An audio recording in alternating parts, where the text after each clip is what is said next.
Okay, good morning everybody. Sorry about the delays. As you can see, we're still signing a few people in. I'm Pauline Hill. I'm one of the course coordinators for the Bachelor of Nursing, and I'm Deb O'Kane. I'm the other course coordinator for the Bachelor of Nursing. We will introduce you to the whole team in a moment. What we're going to start with is a welcome from the Vice-Chancellor.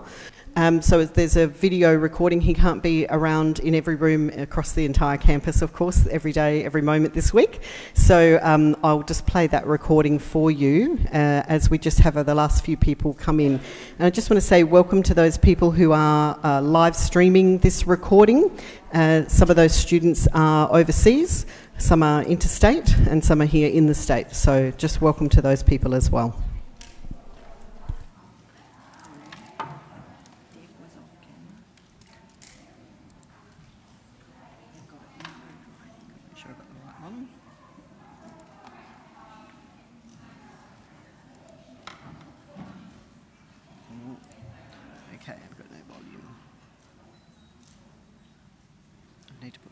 On so I can see what I'm doing here.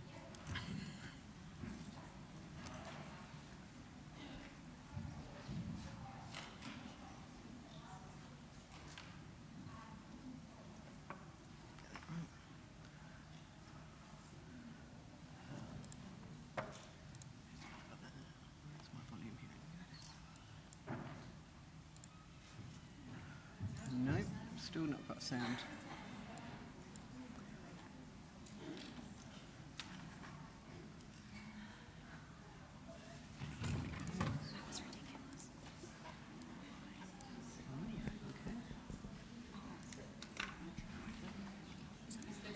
There's no... I've done this one, I've done this one. Get there eventually. Yeah,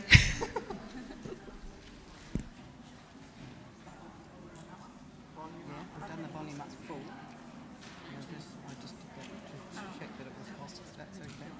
That's good. I don't know why we can't play it.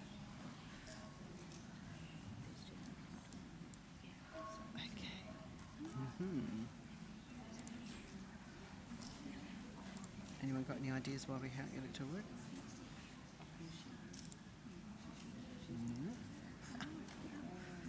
Okay. Doesn't matter how long you've worked here, the technology always tests us every time. Voice, it's 100. So I don't know, what's that one there? Not signed in, that shouldn't make any difference. Okay, I don't know why. Okay. Technology, hey?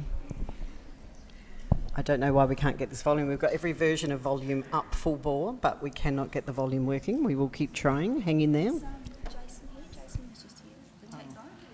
Is he gone? Brown jumper.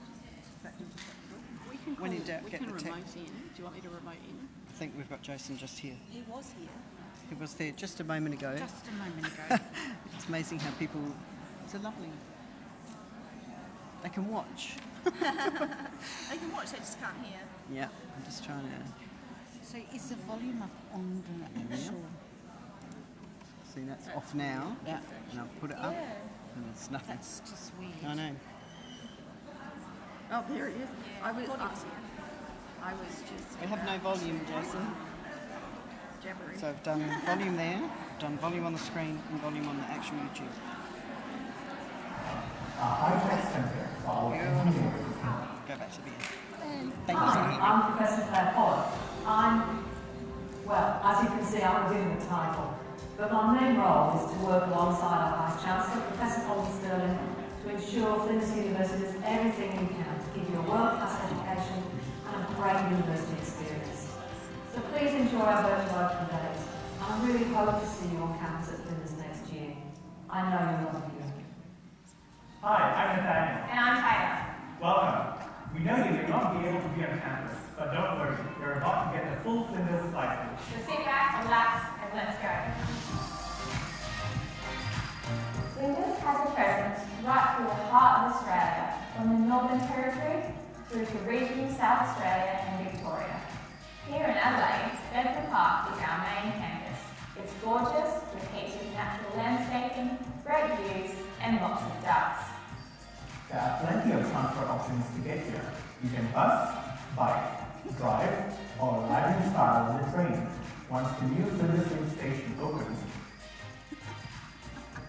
Third campus is right next to Bedford Park and features Flinders living. So if you want to live on campus, Sturt is awesome. It is also the home of many health-related degrees and our state-of-the-art nursing and midwifery simulation labs. Tonsley is our innovation hub, a high-tech center for our engineering, computer science, and mathematics teaching and research. It is also where our autonomous vehicle can take you on a hands-free cruise. Victoria Square is an accessible, alternative, and flexible space in the heart of Adelaide's Central Business District, where you often catch business and law students studying. Back at Bedford Park, this is Registry Road, the main entrance. Right through those doors, you'll enter the hub, one of the main places you hang out, catch up with friends, or do some quiet study. Flinders University Student Association, or FUSA, is inside the hub, and is a great place to get support and questions answered. The team at Flinders Connect can also help you out with general course information, fees, scholarships, and more. From orientation to enrollment, study help, social activities, and more, Flinders International are here to support our international students, while Younger Revenue Student Engagement provides support for Aboriginal and Torres Strait Islander students. Flinders Health, Counselling and Disability Services are on hand if you need them. And the Oasis Centre offers an inclusive, warm environment that provides services to help build social, emotional, spiritual and intellectual wellbeing. The library is right off the hub and can help with more than just books.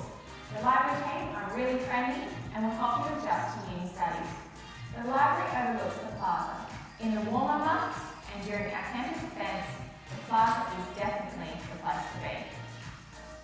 If you love your food and food dessert, we have a stack of options on campus. There's sushi and sombreros in the plaza, coffee and food options in the laneway, and other very cool cafes across campus. In the hub, you can grab a burger from the tab, coffee or lunch at a layaway, or snack on some Subway, Vietnamese, or Afghan street food. If you want to do your own thing, the student kitchen is ready and waiting on the ground floor of the hub. Want to work off your lunch?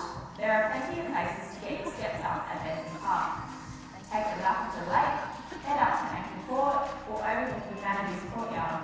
Check out what's happening in the Sports Centre, or hit the gym for a full-on workout.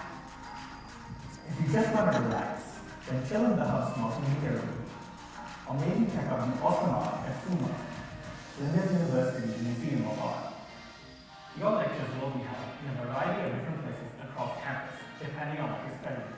The facilities at Bedford Park include some very cool labs, theaters, and simulation spaces.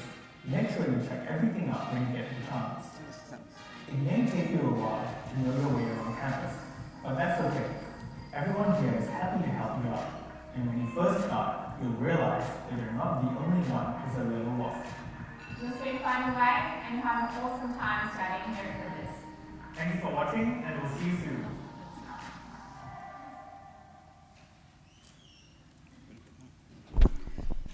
Okay, that actually wasn't the video I was planning to show you. Didn't really see the Vice-Chancellor, not sure what happened there. Okay, let me just kill it. Yes, I'll just get rid of that for a moment, my apologies. Okay. So I'd like to start with an acknowledgement of country. Here at Flinders, we recognise that the university was established on Kaurna land, and the Kaurna Nation and the people of the Kaurna Nation, we acknowledge their heritage, we acknowledge the lands and waters that we are on, and we pay our respects to those, the elders past, present, and those emerging. And this is something that you will be a part of while you're here at Flinders University. The university has a reconciliation action plan, and so you will be a part of this as you journey through your course here at Flinders University and pay your respects to the traditional owners of these lands.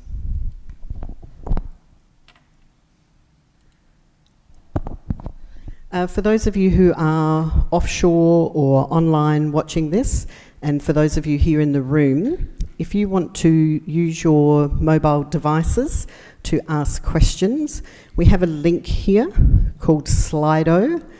So if you want to copy that link down, because you may have a question as we go through, and if you want to submit any questions during the orientation sessions, the password to get into there you can see on the screen, hopefully. Yes, good, everyone can see it. Just always checking the technology. Is OWKBNGU.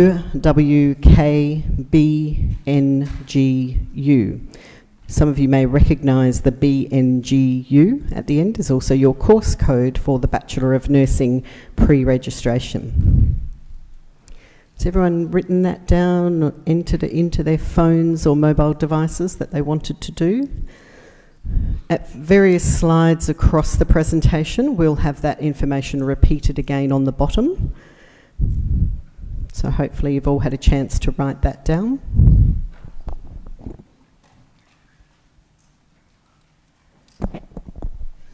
So while you're part of Flinders University, the university has 6 colleges. So you are all now members of the College of Nursing and Health Sciences.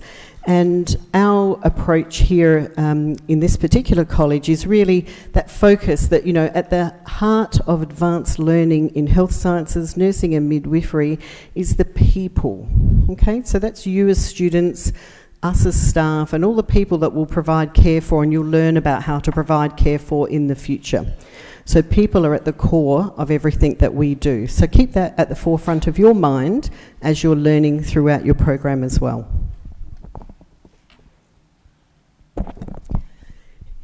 I'm going to introduce you to a range of people. We're going to start, let's hope this YouTube works, hey? We're going to start with the welcome from Professor Alison Kitson, who is the Vice President and Executive Dean for the College of Nursing and Health Sciences.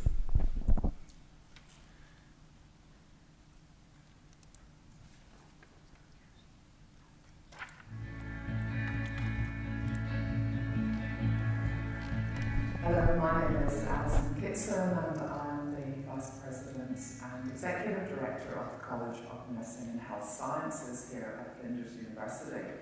Now, and first of all, I would really like to welcome everybody here. You realise that in the first 3 weeks of your time at Flinders, the people that you will meet, the 10, the 15, the 20, will become your friendship group over the next 3 or 4 or 5 years that you're going to be studying at the university. That was what happened with me all those years ago whenever I did an undergraduate degree at the University of Ulster in Northern Ireland. So the first 3 weeks we want you really to get to know each other, mix up, find out as much as you can about each other, because actually the time that you spend with other people, other disciplines, other groups is really going to make you the right sort of professional that you want to be, whether you're caring for people with a disability in the community, whether you work in a hospital, whether you work in aged care, whether you work in any of the other industries that you will be going to once you've finished your degree with us. But not to forget about the first few weeks, the first few days, the first hours of you being here. We want you really to enjoy it.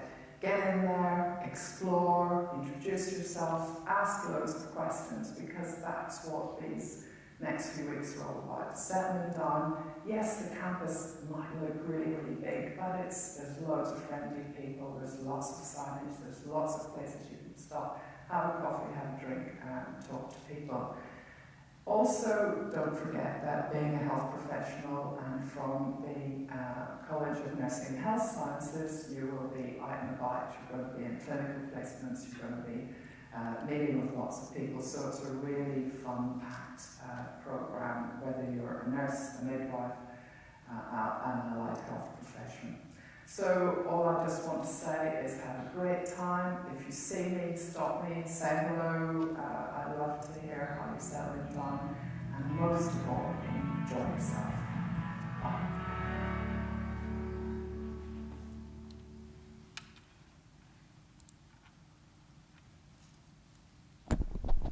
Okay, that one worked, yay.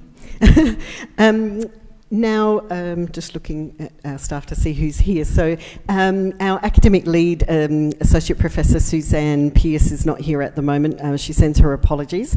But we do have Tiffany Conroy, who is our Teaching Program Director. Do you want to come over here? No, because we're streaming live, Tiff, and they can't see you by the door. So if you wouldn't mind just coming into the space here to say hello. So yes, look up there at the camera, and people offshore and online can actually see you. Nice to see so many fresh faces. And again, we reiterate what Alison said. If you see us round, if you're lost, if you're just not sure, and you see any of us, don't hesitate to just, sing out, say hello. I probably won't get to meet lots of you. Probably ideally, but but if I do, you'll at least have a face that you're familiar with. So enjoy. Thank you, Tiff. We have some other staff members here. Okay, now my slides don't want to go forward.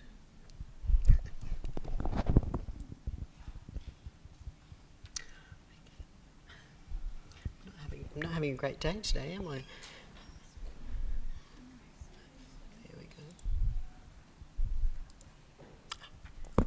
Okay, I got it to work finally. So I've introduced myself. I'm Pauline Hill, for those who maybe were still coming in and might have missed. And Deb, you've got to come into shot though. Come on, over here. And I'm Deb O'Kane. I'm the other course coordinator as well. So if you could have either of us at any time to see you, okay? Thanks, Deb. Our year level coordinators coming into shot over here, please, Katrina. So Katrina Braden is our first year coordinator. Welcome everyone. So I'm responsible for the topic coordinators that teach into the first year of the program. So together we work as a team to bring you a brilliant program. So welcome. Thank you very much. And our second year coordinator, Fatima Shafaza, come on over. Also a amazing cake maker. Welcome everyone. Congratulations for joining Flinders. I'm so excited to see you all. And I normally coordinate second year, so probably next year I might see you more often. But if you see me around, come and say hi to me as well. Thank you very much. And Jodie Price is our third year coordinator. She's busy teaching in the labs at the moment with some of our third years who started their year on the 4th of January. So heads up for those of you heading into second and third year next year. We start at the beginning of the year, not the beginning of the traditional academic year, which is the beginning of March. So don't plan holidays. That doesn't sound very nice. We'll explain a bit more about that later, I promise. It's like, welcome, but no. Just, yes, we'll talk about that. Our Placement Education Coordinator, Leanne Pront. Hi everyone, welcome. Oh my God, you're about to enter an amazing journey. And we're going to have lots of chats about placements. I am a bit excited for you. Yes. Leanne's always excited. She always keeps us up and motivated, which is fantastic. Danelle, come on over. Our Student Engagement Coordinator, Danelle Cross. Hi everyone, it's great to see you all. You look really enthusiastic and excited. I'll be having a little chat with you all a bit later, but it's lovely to see you all. Thank you very much, Danelle. Oh, it's working now. So here's just some of the names that you'll come across in the first year of the program. So if you are commencing the BNGU, which is a 3-year pre-registration program, which it should be the majority of you in this room, the first 4 names in blue will be the people that you will have most to do with as your topic coordinators. And Hila is here, so I'm going to introduce Hila to you. He's the topic coordinator for Nurse 1002. Come on over. Hi, welcome everyone. It's very exciting to see you. I want to say that you made a very good choice to come to the nursing profession, and welcome to Flinders. So I'm the topic coordinator for NURS 1002, which is a context of nursing and primary health care. You're going to learn a lot about a lot of clinical nursing skills, and that will make you ready for your placement. So welcome. Thank you, Hilla. Vanessa Stone isn't able to be here this morning with us, but Didi Button is here. Come on over, Didi.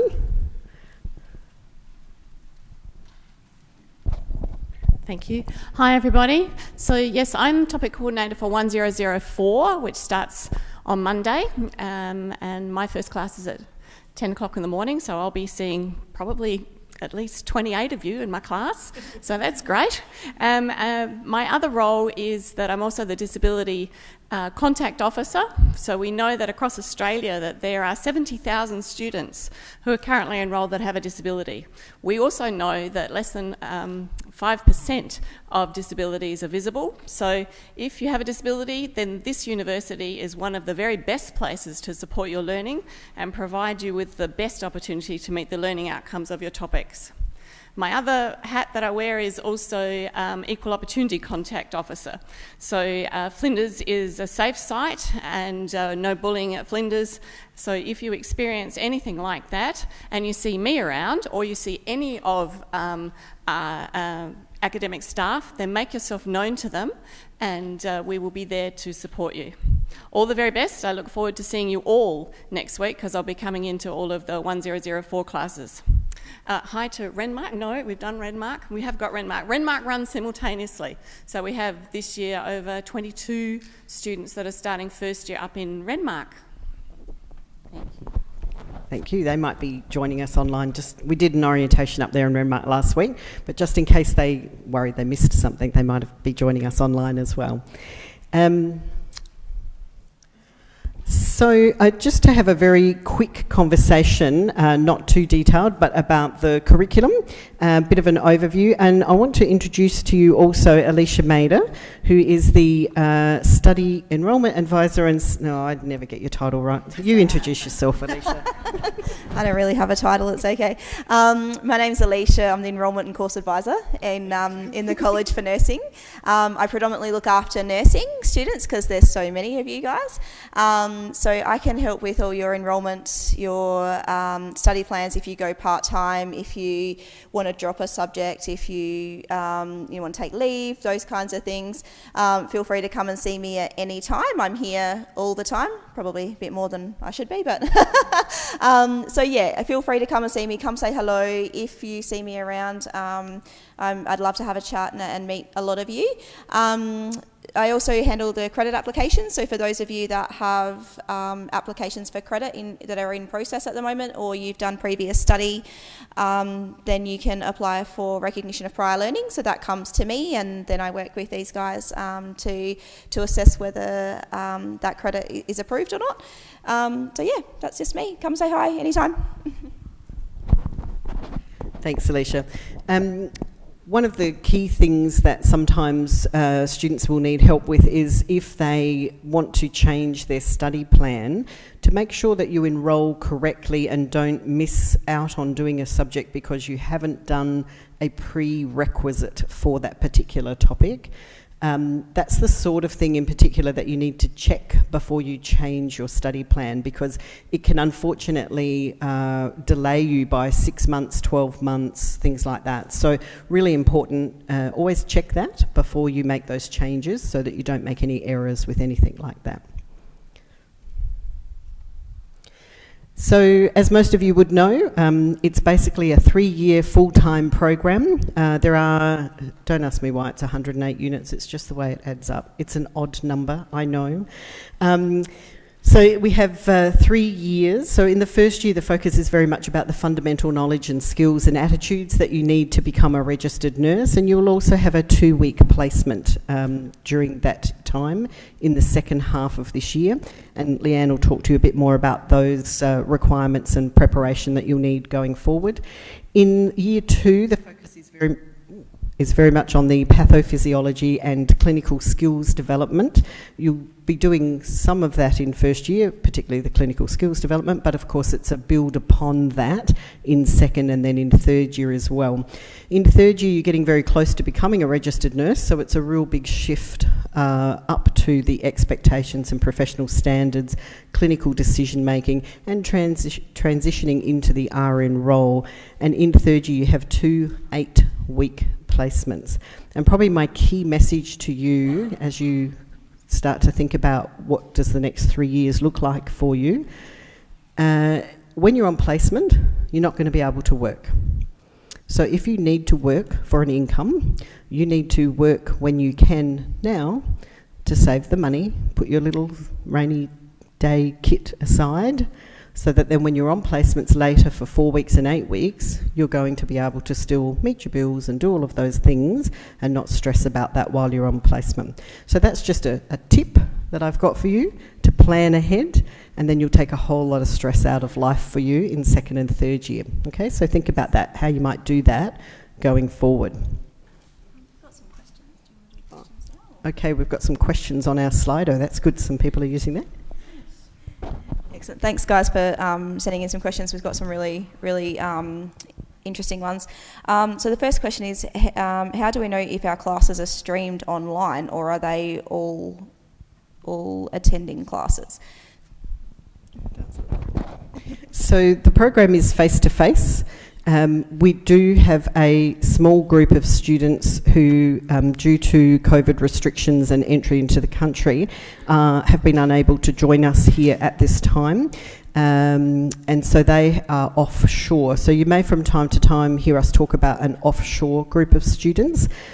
So we're doing a version of the course specific for them. So if you hear us talking about offshore, that's what we're talking about.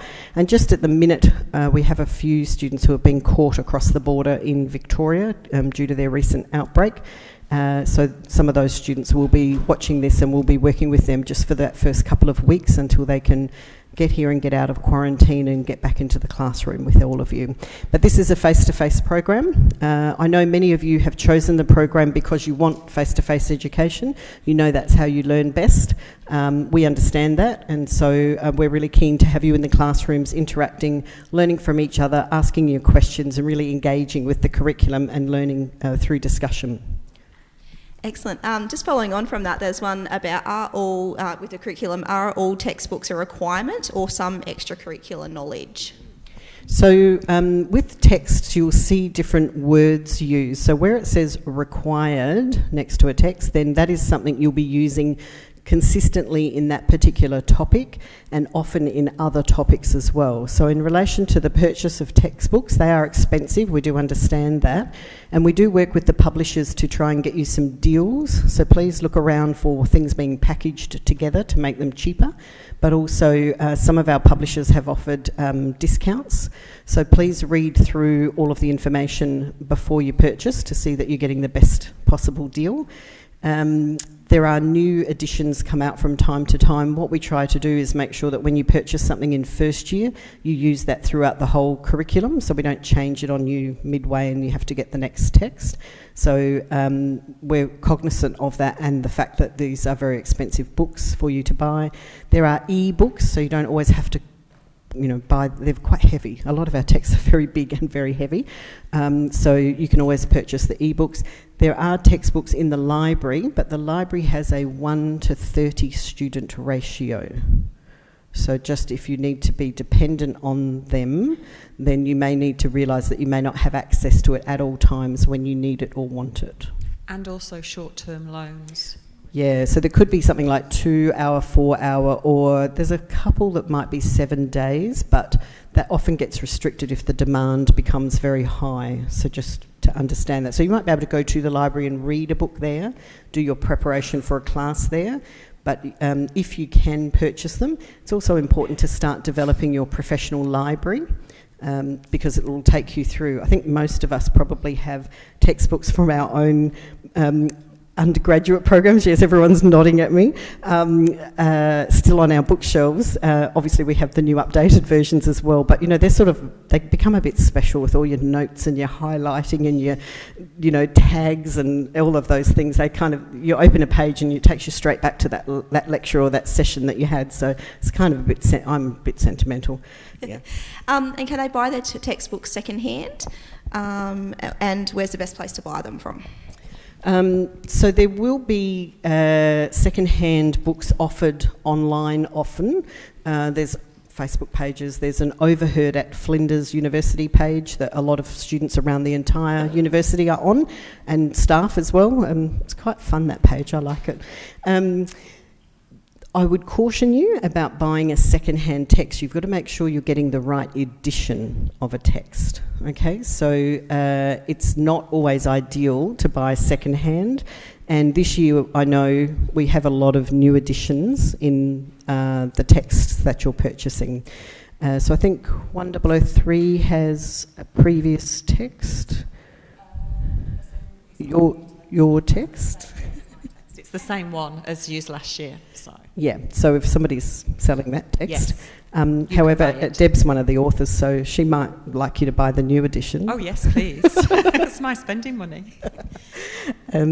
Excellent. We've got lots of questions coming in about placement, which is great. They're so excited about placement, Leanne. We'll leave those ones until Leanne does her presentation, because I'm 100% confident that it will answer most of your questions in that. If it doesn't, though, feel free to please send them through again. But most of them will be answered when Leanne does her spiel. Which she's going to do right now, so I'll hand you over.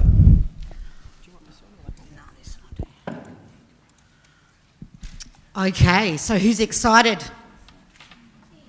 Well, that's only about 10%. Who's excited? Yeah, come on!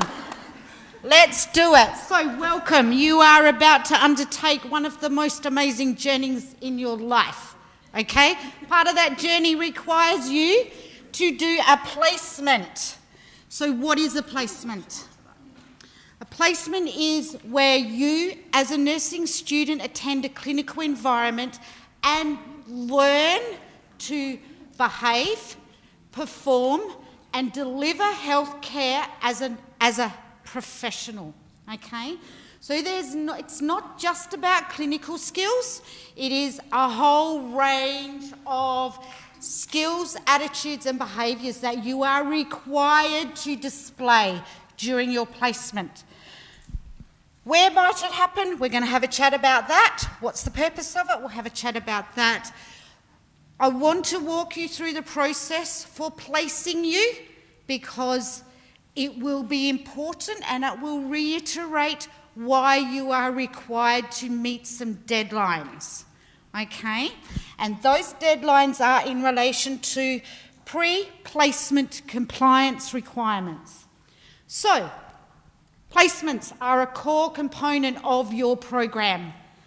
You are required to complete a set number of hours of placement per topic. So in first year we do 80 hours or 2 weeks or 10 days, each day being an 8-hour period. In second year it is 4 weeks, 160 hours, that's times 2. First and second semester. In third year, you will do 2 8-week placements, so 320 hours each semester, okay? It will provide you real-life experience in how to communicate with patients of a range of lifespans, okay? So you will have a whole range of experiences during your placement. You will learn to develop strategies and techniques to apply the theory that you have learnt in the classroom. Does that make sense? Awesome. Okay. There are 2 really key important places for you to find information about your placements. The first is the placement website, which, if we click on this, let me hope that it comes up after our IT challenges.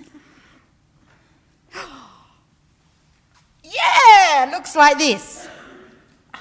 If I accept and continue. Okay, so this is your key source of information around placements. The second source is, if you do not understand this, you go downstairs to the college front office and request to speak to someone from the placement team. Do not ask other students. Do not ask a range of other staff. The reason why I say that is because placement compliance requirements can change very quickly. We've all seen in the last 12 months how COVID has impacted on our lives and how our activities change almost overnight.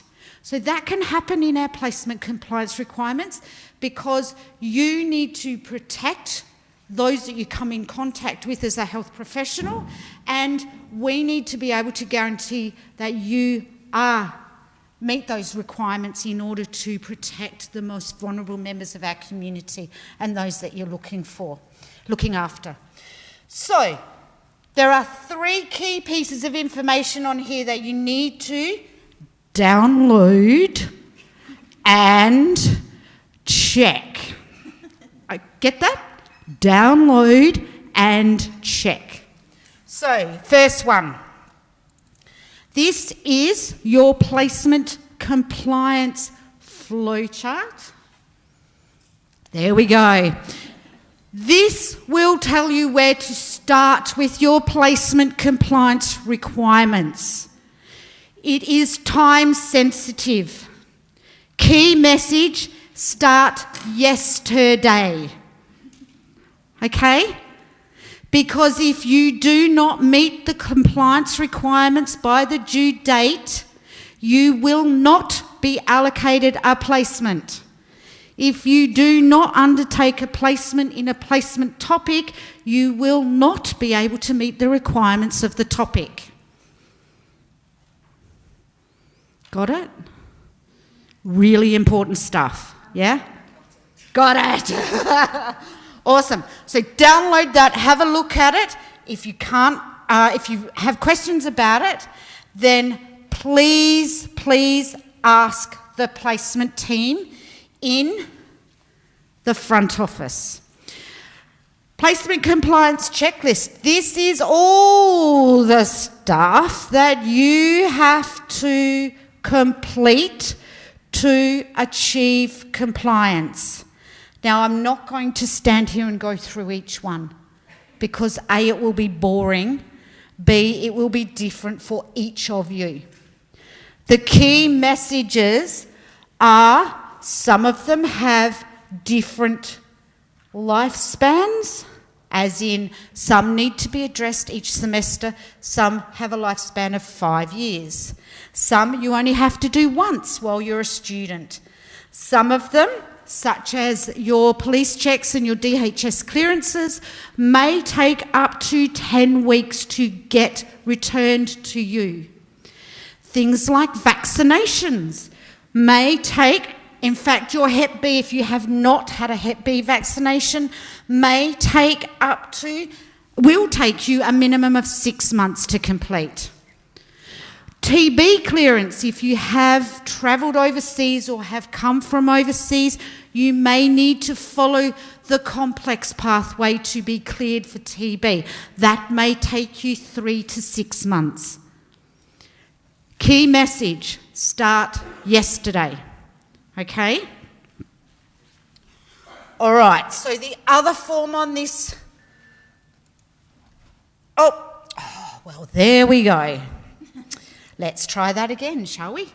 So if you type in the space bar on the Flinders website, nursing placements, it will come up with this underneath it. It will come up with that. That's what you need to click onto, the nursing undergraduate professional experience placements. Now, where did our website go? Oh, maybe this is it here. Yep, this is it. Okay, so this is your nursing placement calendar. What it will provide you is your due dates for preclinical compliance. Okay? I think I've got their attention, Deb.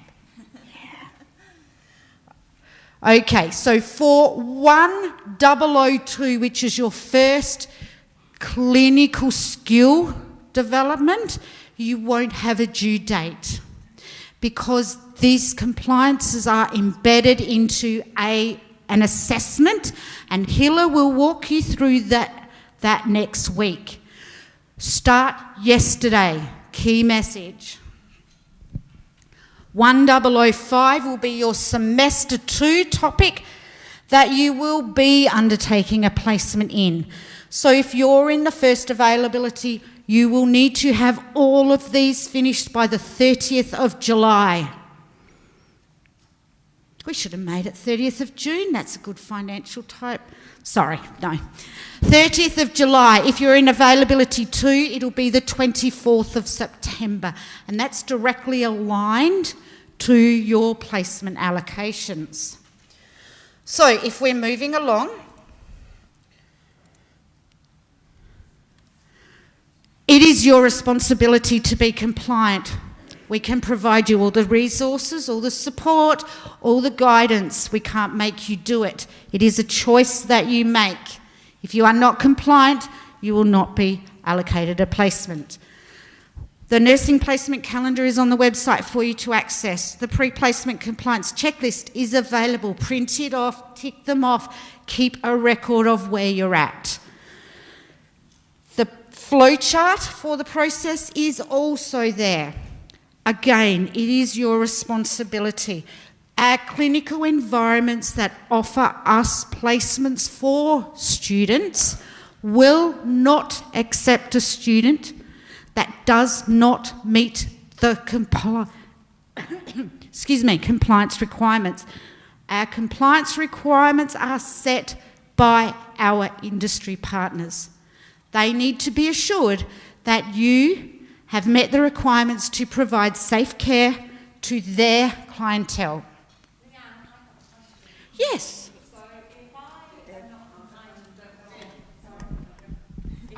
If I'm not compliant and I don't go on placement, then what happens to the rest of my course? How do I go on? Good question, Deb. Good question. So when you have not met compliance, I'm sure we will have a meeting, you and me, and then you will be referred to me, Alicia, and she will review your timetable and make a new plan of study for you. Yeah. Does that help? You're telling me I've failed and I have to have a new study plan. Well, if you don't go on placement in a clinical topic, it's an expected requirement of the topic, which means you haven't, if you don't do placement, you haven't met the topic requirements, you can't pass. Sorry. Yeah. Does that help? Oh, good. Just checking. So yeah, that's where we come into where it will add 6 or 12 months, like Pauline was saying before about adding time to your program. Really important that you get compliant on time so that you can complete that placement and not have to add, an extra year or sometimes longer to your program. So listen to what she says. Okay. So, placement's an amazing experience. Part of our curriculum is that you will be guaranteed a range of placements, one of which will be a rural environment, somewhere outside of the metropolitan area. It may even be in the Northern Territory if you choose to apply for one there. They're amazing. Aged care. You will do an aged care placement. It's part of your training. You will do a general medical surgical placement and you will do what we call a high acuity placement. So for all the adrenaline junkies, the ICU, the EDs, the blood, guts and gore, yeah? Yeah, because that's what some of you want, isn't it? Oh no, you don't want that. Oh, okay. All right. We will always do our best to provide you a placement as close to home as possible. Now, I say that honestly because we will do our best. However, we cannot guarantee it. Placements are offered by our venues when it works best for them in order to support your learning. So, they will send us a heap of offers and we will best match them to where you live. Now, I will guarantee there will be a time that you might need to drive an hour to get to a placement. It's not ideal, we understand that, but that is what we have on offer. If you drive, it will be much quicker than going by public transport.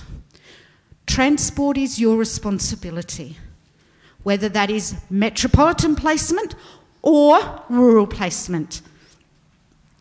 In a rural placement, we will also do our best to help support your accommodation needs in one way or another. Okay, so please don't get stressed about rural placements. They are one of the best learning grounds you'll ever experience. That leads us into a lot of the questions about rural placements. There's a couple of questions about what the expectation for rural placements is, how many rural placements they have to complete, and do they get a choice on rural placements? Yes, good questions, excellent questions. We aim to provide every student a rural placement. Now, some students will say to me, I'm breastfeeding a baby. Well, I'm not going to take you away from your baby, all right? There will be certain circumstances where you may not be able to fulfil a rural placement at that point in the program, or in some cases at all, and that's okay.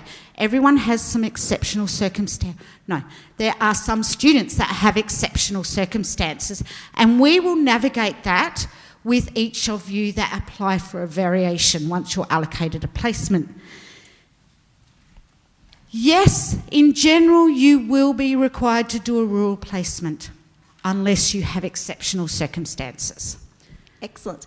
And can they choose their placements? Yes. So when we have the semester's offer of rural placements available to us, we have what we call a self-selection process. So your diligence at checking your emails will be key in this process. The placement team will send you an email and they will say, rural self-selection process is now open. These are the available placements and locations. So if you have family members at Port Lincoln and you can go and stay with them, why wouldn't you opt to do a placement in Port Lincoln? Might be Sejuna, it might be Mount Gambier, it might be Narracourt, it could be anywhere in the state. It will be where placements are offered for that semester. So first in, first served, you are able to self-select your placement at that point in time. It is a small window. Your diligence with emails is the key to success there. And that's only just for rural, not for the general metropolitan ones? Absolutely only for rural. You may, if you have a burning desire in late second year, early third year, you've got a burning desire for where your career is going, then you are welcome to email the placement team and propose that you would like to do a placement in a specific setting. Now, whilst we will acknowledge your request and we will document it, we will also need to review your prior placements, where you've been, because our responsibility to you, as you're going to register as a registered nurse generalist, is to provide you a variety of learning experiences. We cannot, just because I've got a burning desire to be a paediatric nurse, is only give me paediatric placements, because that's all I want to do. That's not what you're learning here. You're learning to be a registered nurse generalist, okay? So yes, you can request, we'll do our best, but we can't guarantee. Excellent. Lots of, they're so excited about placement already, I love awesome. it. Awesome. Good. So can we do rural in first year, or is it a set placement time like second or third year? You can do rural at any point in your program. Are we allowed placement with other students in the same facility, or is it one facility per student? Oh, that's a really good question. So the number of students in any given clinical environment will depend on the environment. So the environment have to, A, have room to support your learning, have to have the staff to support your learning, and the experiences from which you can learn. So if we're going to, for example, Lameroo, which is in the Mallee, which is on the way to Melbourne, it's a small rural hospital, usually only 2 students at a time. If you're going to Berry in the Riverland, on the way to Sydney, they'll probably have 8 to 10 at a time. Does that make sense? But they've got more wards, more activity, more patients from which you can learn. Excellent. And what immunisations do we need for placement, and do we have to get the COVID vaccine? Great questions. I'm not going to list all the vaccinations because they're on your checklist, which is on the placement website. So please check that. In relation to COVID vaccinations, we are waiting direction from SA Health. So as soon as they, prioritise, as soon as we get to the point where students are the next layer of priority, then we will inform students. So please don't stress. You will be informed as soon as we have a clear plan. What I don't want to do is give you a plan that might change. Okay, so please, yes, it is on the table. Yes, we will instruct you really carefully, but just be patient, and as soon as we know the plan, we'll let you know. Excellent. Lots of questions about the Northern Territory placements, other interstate placements, and any opportunity to do overseas placements. Good question. At the moment, absolutely no chance to do an overseas placement. That was an easy one. Okay, Northern Territory placements. You will receive, as you start semester 2 in your second year, so Nurse 2005, you will receive an email from the placement team seeking an expression of interest to undertake a Northern Territory placement. You will then complete the expression of interest, submit it, it will be reviewed, and it's reviewed by a team of people that a couple of them sit in the Territory, and the placement team will then inform you whether you have been successful. So it's really important, if you're going to apply for a Northern Territory placement, that you speak and answer the questions provided to you in the expression of interest really clearly and in depth. Excellent. So do we know the rough numbers that are allowed to go to Darwin and to Nullin Bay? Another good question. They're full of good questions, really, aren't they? That's awesome.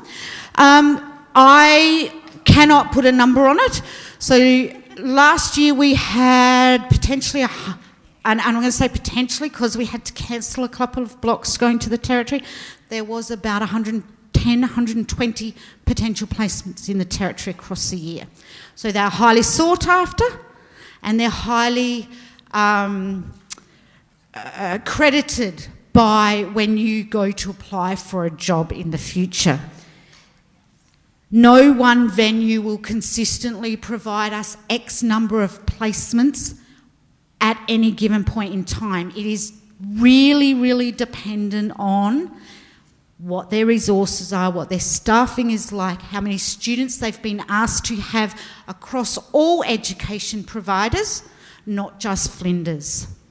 Does that help? Sure does. So if there's another lockdown, God forbid, when we have placements, do we resume placement after lockdown is lifted, or will we be considered as essential workers? Great questions. No, nursing students are not considered essential workers, unfortunately. However, should we have a COVID lockdown again, we will do our absolute best to work with you to complete the topic requirements, and that includes your placements. Okay? It may look a little bit different, but we will work really, really closely with you to achieve what is required. Our aim is not to delay you if we can help it. Okay? Does that help? Absolutely. A couple of questions that all roll into one. If I do a rural placement in first year, does that mean that I don't have to do it in second and third year? Oh, they're already thinking, aren't they? Oh, I do like it. Yes, if you do one rural placement that in first year, then the reality is you will not be required to do another one. Having said that, If the situation is that there is only rural placements available in your block and you have no extenuating circumstances, the reality is you may be required to do another one. But they would not be common situations. Excellent. And can we hit two birds with one stone, for example, aged care placement in a rural setting? They are so thinking, aren't they? They're trying to catch me out, aren't they? Awesome. So the reality is rural is a learning experience in and of itself. The rural health system looks extremely different to metropolitan health system. And that is regardless of whether it is in an aged care setting or an acute care setting. I would in general say if you do a rural aged care placement, you have ticked 2 boxes. However, the placement space is an ever-changing space. So, if you came to me and said, I went to Wallaroo and all I did was look after old people, so I've done my aged care placement, I would say, sorry, no you have not. Wallaroo isn't a designated aged care provider. They are an acute hospital. Yes, the majority of their inpatients are elderly, but it is not an aged care environment. If I was to go to the medical ward at Flinders Medical Centre today, I would guarantee the average age of the patients there are 75. It does not make the medical ward an aged care environment. It means their clientele are elderly and acutely unwell. Very different learning experiences. Does that help? Excellent. So am I able to get prior work credits for placements? No. Next. Easy. That's a fairly definite one. Sorry, I'll just clarify that. Right. So the requirements is that you are required to undertake a clinical placement if you're enrolled in a topic that has clinical placement. There is unfortunately no leeway there. Excellent. So will we be required to do any theoretical study, assignments or assessments set during our placements? Potentially. That will depend on your topic. Many of our placement topics will have assessments linked to the placement.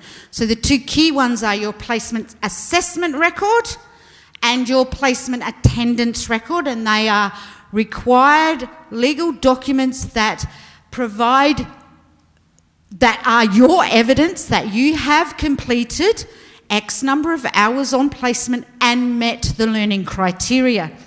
Some topics may require you to do what we call a viva voce or a similar assessment where you do an activity with your facilitator on placement.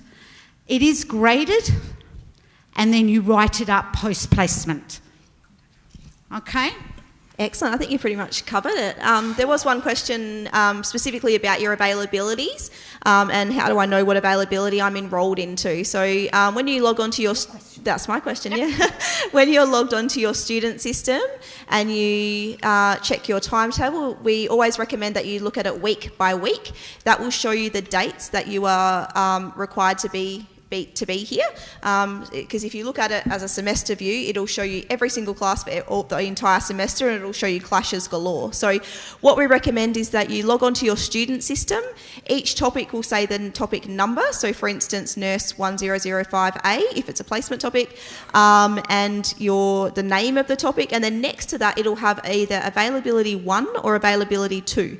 If you're in availability 1, you'll be going on placement and doing your topics first. If you're in availability 2, then you'll do it second. So just keeping in mind, if you're in availability 1, your placement block will be blocked out for 8 weeks, but don't panic, you don't go on placement for 8 weeks. You only go on placement for 2 weeks any time within that 8-week period. In availability 2, there's 4 weeks that are blocked out, but again, you'll only go on placement for 2 weeks within that block. If you're not sure about that at all, or you're not sure if you're enrolled correctly, or that your timetable doesn't look quite right, please shoot me an email at any time. At the end of this session, I'll pop our details up on Flow and on the site on this slideshow, so that you guys can email me at any time. But yeah, in terms of knowing what availability you're in, it'll always be shown on your student system when you go to your My Enrollment. Thanks, Alicia. Off the back of that statement is the clear message that for 1005 you might do a 10-day placement at any point in the 8 weeks on your calendar. So key message, do not book a holiday, don't plan to get married, do not have a baby. All of those things will impact your ability to be able to complete your placement. So just quickly, placement process. This gives you some idea of how long it takes us to get your placement organised. If you miss your deadlines, we miss our deadlines, which means SA Health or other placement providers will not accept you as a student in their environment. So, in place, it looks like this on your Okta. Who's already set up their Okta? Excellent. Well done. That's awesome. In place is basically your placement database. It is the database where the placement team will communicate with you, and where all your placements will be published, where you will upload your compliance documents. It is the place of truth for your placement compliance. Reminder emails will be sent to you for compliance. However, if you don't address what's being asked of you, you will then get what we call an intent email, which asks you, are you intending on doing a placement in this topic? And if you do not respond to that email within 3 days, you won't get a placement, okay? So please, key message here, keep an eye on your emails. Upload all your documents onto InPlace. It becomes a repository for your compliance documents. Keep your originals in a folder, because when you're on placement, a senior staff member in any clinical environment can request to view them, but do not give anybody your original documents. They are your documents and your personal information. Communication, key messages. We've said the word several times, emails. Emails are the key way to communicate in the university and around placements. So highlighted is the placement team's email address. Really helpful if you put your name, your ID, and the topic you're wanting information about on that email header. It makes it much easier for the team to be able to assist you. The front office phone number is there, and they'll pop you through to the placement team. Placement providers, we've talked about SA Health, we've talked about private. Your placement is a potential job interview. And I cannot stress that enough. South Australia, nursing in South Australia is a small family group. We know each other. They remember the exceptional students, and they remember the students that they've had to work really hard with. So every time you go on a placement, you are going on a job interview. Yeah? Cool. Days for placements we've been through. Successful placements. So first of all, compliance requirements. Check your due dates. Participate in your topic activities because some topics will have pre-placement requirements such as medication calculations or a pre-placement clinical skills activity that you need to be able to show that you are a safe clinician in order to provide these skills to a patient. If you are unable to meet those requirements, you may not be able to be allocated a placement. Any more questions? Oh, we've got lots of questions. So we may not be able to get through all of them today, but if we don't, please keep sending them through, and I'll make sure that we keep a record of them and we'll answer them. We'll send them out to everybody. We've got your details from when you checked in, and for those that are watching it live stream. We could set up a frequently asked question response somehow, absolutely, could we? Absolutely. Awesome. So please be assured your questions will be answered. Another one is, well, we've got a couple of minutes. Will drug testing be a requirement of placement? Oh, good question. I'm really concerned now because if that's the case, where has that come from? No. It's probably just a hypothetical. I mean, potentially. That's right, potentially. So the reality is, under the nursing standards and the nursing code of conduct, if you practice under the influence of an illicit medication or drug or under the effects of alcohol, you... Beg pardon? Oh, true. Or legal drugs such as diazepam or... Yeah, that's right. Anything that will impair your ability to make a safe, competent decision on behalf of your patient, you will be removed from placement and you and I will have a conversation. Does that help? Because the reality is, if that's the case, then we have an obligation, a professional obligation, to report you to APRA, which is our governing body for registration. So, no, you don't want to be under the influence. So uniforms, I'm not sure whether we've covered that yet, or when do I have to wear my uniform? Good question. Uniforms are compulsory on placement, and if you are not in your uniform and attending placement, you may be asked to leave and you will then have to come and meet with me. The other time that you will be required to wear your uniform is when you're doing a clinical laboratory in your placement topics.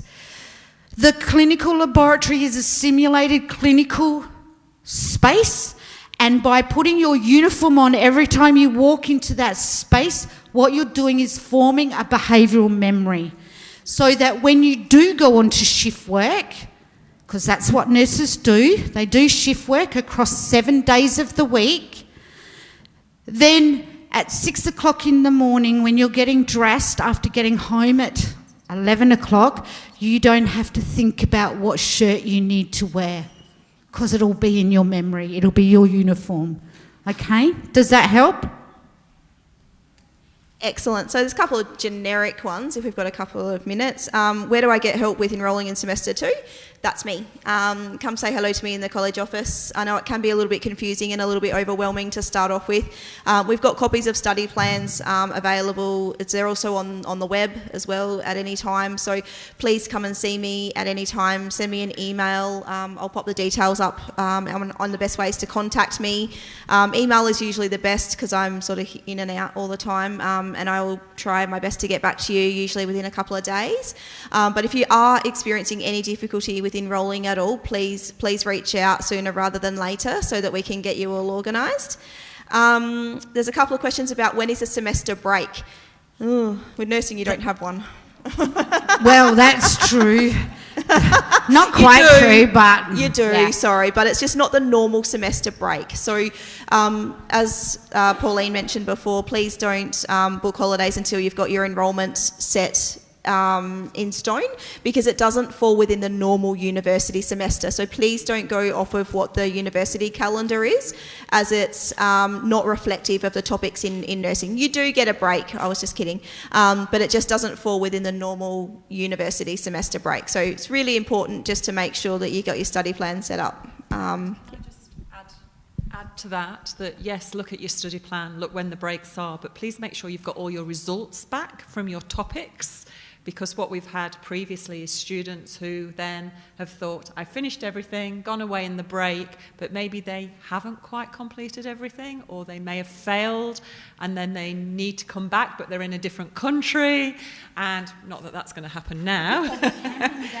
Or they could be without internet. So please make sure we're not stopping you going away and having a good time, but please make sure everything is ticked, all completed, finished, and you can go away with a fresh head ready to come back after the break. All good. Thanks, Leanne. Now, Katrina is caught, I think, in a meeting, but I'll get going with some of the things that she was going to talk to you about. So you've certainly heard that all of us, we're registered nurses, so we all think nursing's amazing. And clearly you've made a very wise decision, because you've chosen both the profession and Flinders University, so we think that's really smart. So we're really happy that we've got a great, smart group of people in the room.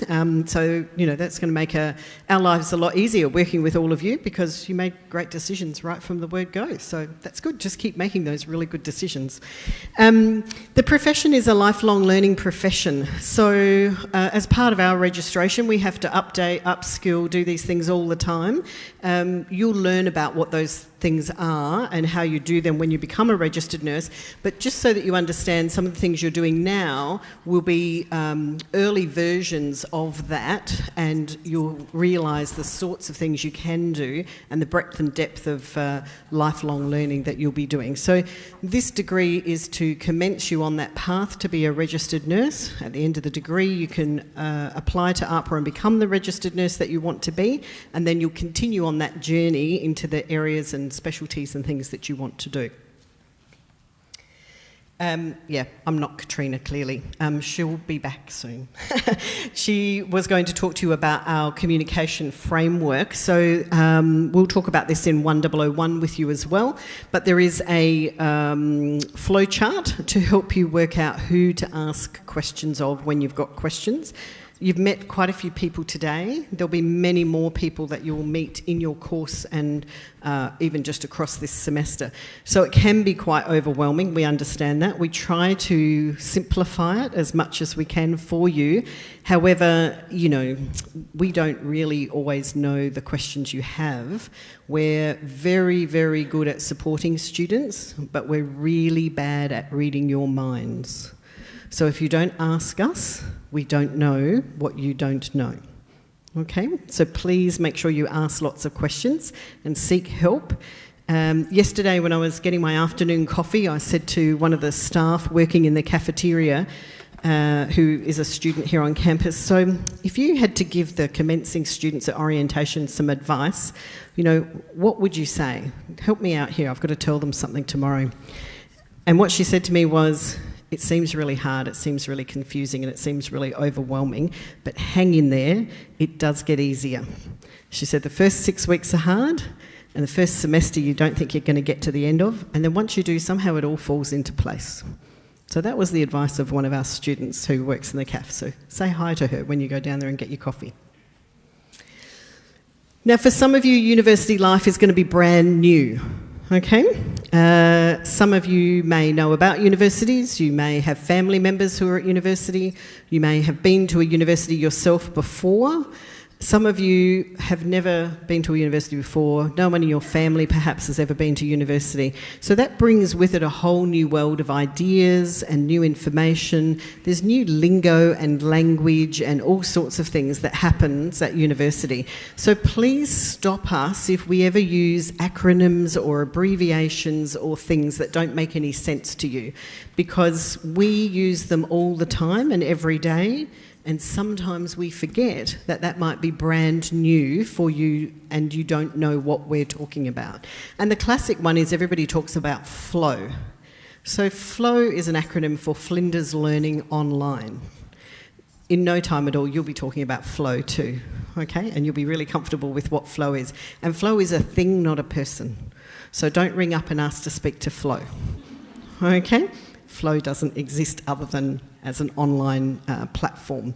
So that's one of the things that, people get a bit confused about, is all these acronyms and abbreviations. You're looking at me like there might be a question. No? Okay. No, there's lots of questions, but because we won't get to them all, please be assured, we will answer them all at the end of the session. Okay, thank you. Now, university can be a different experience for you depending on whether you're full-time or part-time. If you need to take a leave of absence, make sure you tell us what you're doing, because that puts you into a whole category of student who gets emails for different pieces of information. If you just disappear and don't tell us, we're going to keep badgering you with emails saying, hello, you okay? Where are you? We haven't seen you in class. And you're going to be thinking, just go away. Talk to us, okay? Let us know what you need, what the problem is. Do you want to come back? You're not sure. If you're not sure what you're doing, let us know. We can work with you to work out what you need, and we can also stop badgering you then. Last thing you want is someone coming around knocking on your door going, you okay? All right, you probably don't want that, do you, if you just didn't want to stay. So just let us know about these things. One of the key things, I think, is that you have all got a significant number of skills already, okay? You've got a lot of knowledge, a lot of skills, whether it be through school, jobs, life experience, families, all sorts of things. Now, you're going to bring all of that with you into the classroom. The classroom is a melting pot of information and experiences, and what we want is for you to share that with each other. So in the classroom, there'll be lots of opportunities for discussion and small group work and sharing things and explaining to each other how your worldview is different because of your life experiences.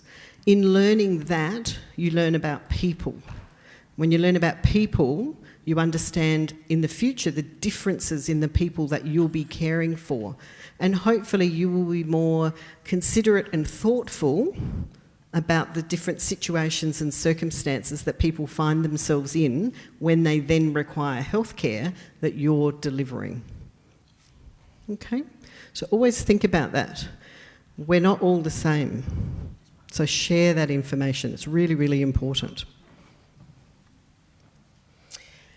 That said, of course, you are an adult, okay? Now, some of you may go, well, obviously, I've been an adult for a long time. Some of you may be thinking, oh, really? Do I have to be? I don't want to be yet. I'm not quite ready for this. Most of us joke about, when I grow up, I'm not sure what I want to be. Because, life is unique and different for all of us. We do expect you to take responsibility for things. So therefore we expect you to ask questions, and we expect you to tell us when something's not right or is not working, or you need help, or your situation is specific or unique or different, okay? You have to participate, as it says there, learning is not a spectator sport, all right? You have to participate. If you don't, you're not going to get the most out of it, and you're also not going to enjoy it as much as we really want you to, and hope that you will.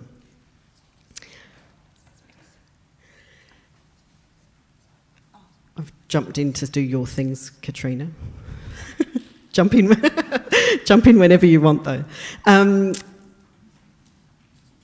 Do you know what sort of a student you are? Now, past, present, current, or maybe it's the type of student you want to be. Who in the room knows they're a procrastinator? I don't think it's a requirement. Most of us. I don't think it's a prerequisite for nursing, but it seems to be a common trait. It also is a common trait amongst people who go to universities too. It just is the nature of the beast, I think. That's okay. It's really important that you know it. Because if you know you're a procrastinator, then we can help you come up with some study strategies and things to do to make sure that you don't procrastinate yourself out of the degree. okay? We want you to procrastinate yourself into the degree. And on time, meet your compliance deadlines, meet your assignment deadlines, all of those things, okay? So we can work with you with that, but you have to talk to us. You know, you've got to tell us what's going on, all right? You've got to be honest with yourselves too. That's probably the hardest part when you're a procrastinator, because you're really, really good at making excuses. I know that. Think about how you learn best. So we can't tailor the course for each of you individually. So what we do is we use lots of different ways of teaching. So videos, lectures, tutorials, online information. We get you to read some things, we get you to do activities, we get you to do things in classrooms, we get you to do them before and after classes. So we get you to do all of these things in different ways, knowing that for some of you, you'll be going, yay, I get to do this activity on my own, I don't have to talk to anybody. And then some of you will be going, oh, I hate doing things on my own. I can't keep focused. I want to be in a group. I'm more of a social person. I want to discuss with people. Some of you like watching videos. Some of you can't stay focused on the video and wander off into, I don't know, Netflix or something. So, you know, you have to be honest with yourself. You've got to work out what works for you, make the most of that. If you've got a friend who learns in a different way, maybe you do your own way and get together and talk about it and share what you think you learnt and understood. Okay, so think about all these things. How's that going to help you going forward? Now, the Student Learning Centre, it's actually called, they've changed their name, the Student Learning Support Services, SLSS they are now. The link still works.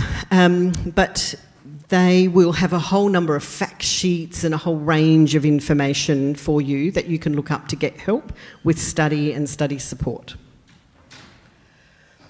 I'm not going to go back over that because other than to say you're all going through the same thing. So it's okay, don't feel alone, okay? People will be struggling, people will be wondering. You're not the only person in the room who didn't understand something that a tutor said, okay? Just ask, all right? There'll be another person sitting next to you who goes, oh, thank goodness they asked. Because there'll always be someone who's too shy to ask. So don't be too shy, okay? Ask. Really important. Get to know your classmates. They'll become your buddies. I'm still friends with a group of 12 people that I met when I was you here at orientation. I won't say how many years ago. And we're still friends today.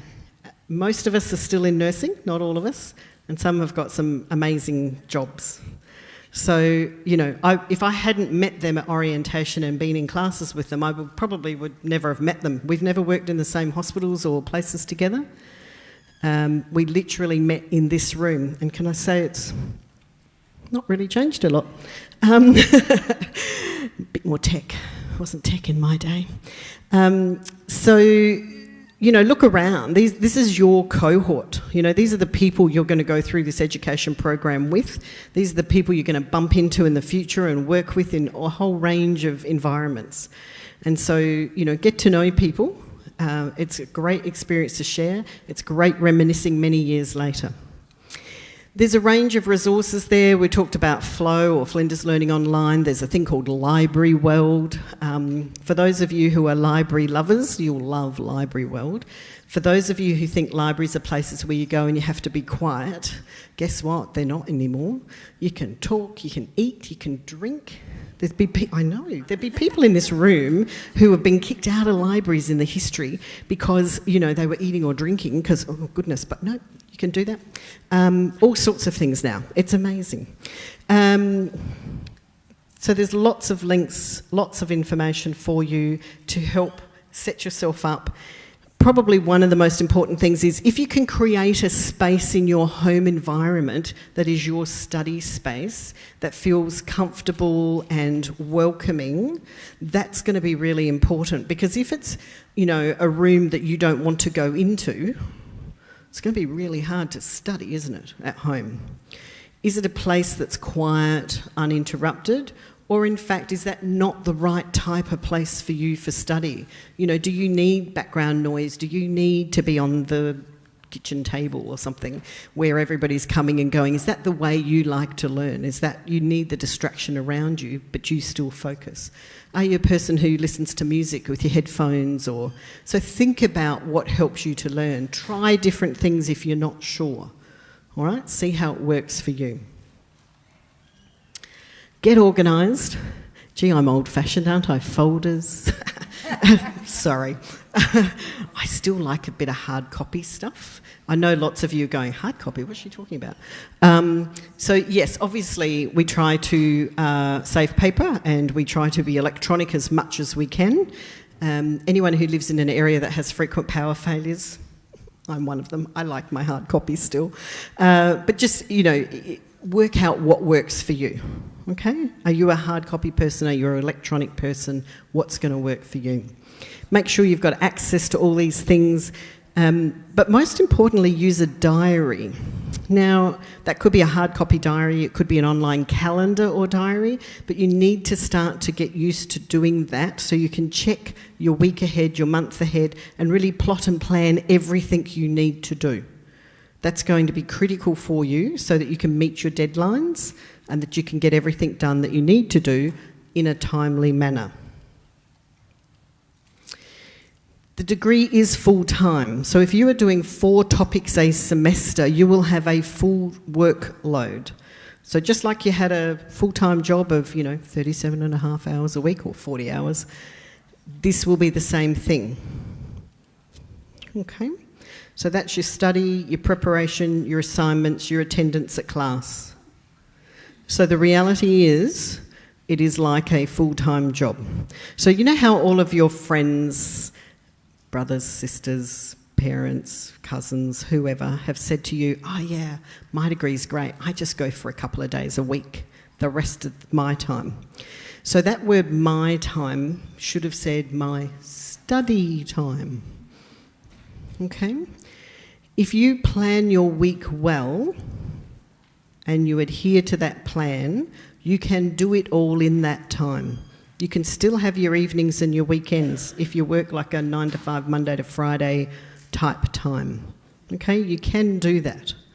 But you will have to be dedicated, committed, and you will have to actually do the work at the time you allocated yourself to do the work.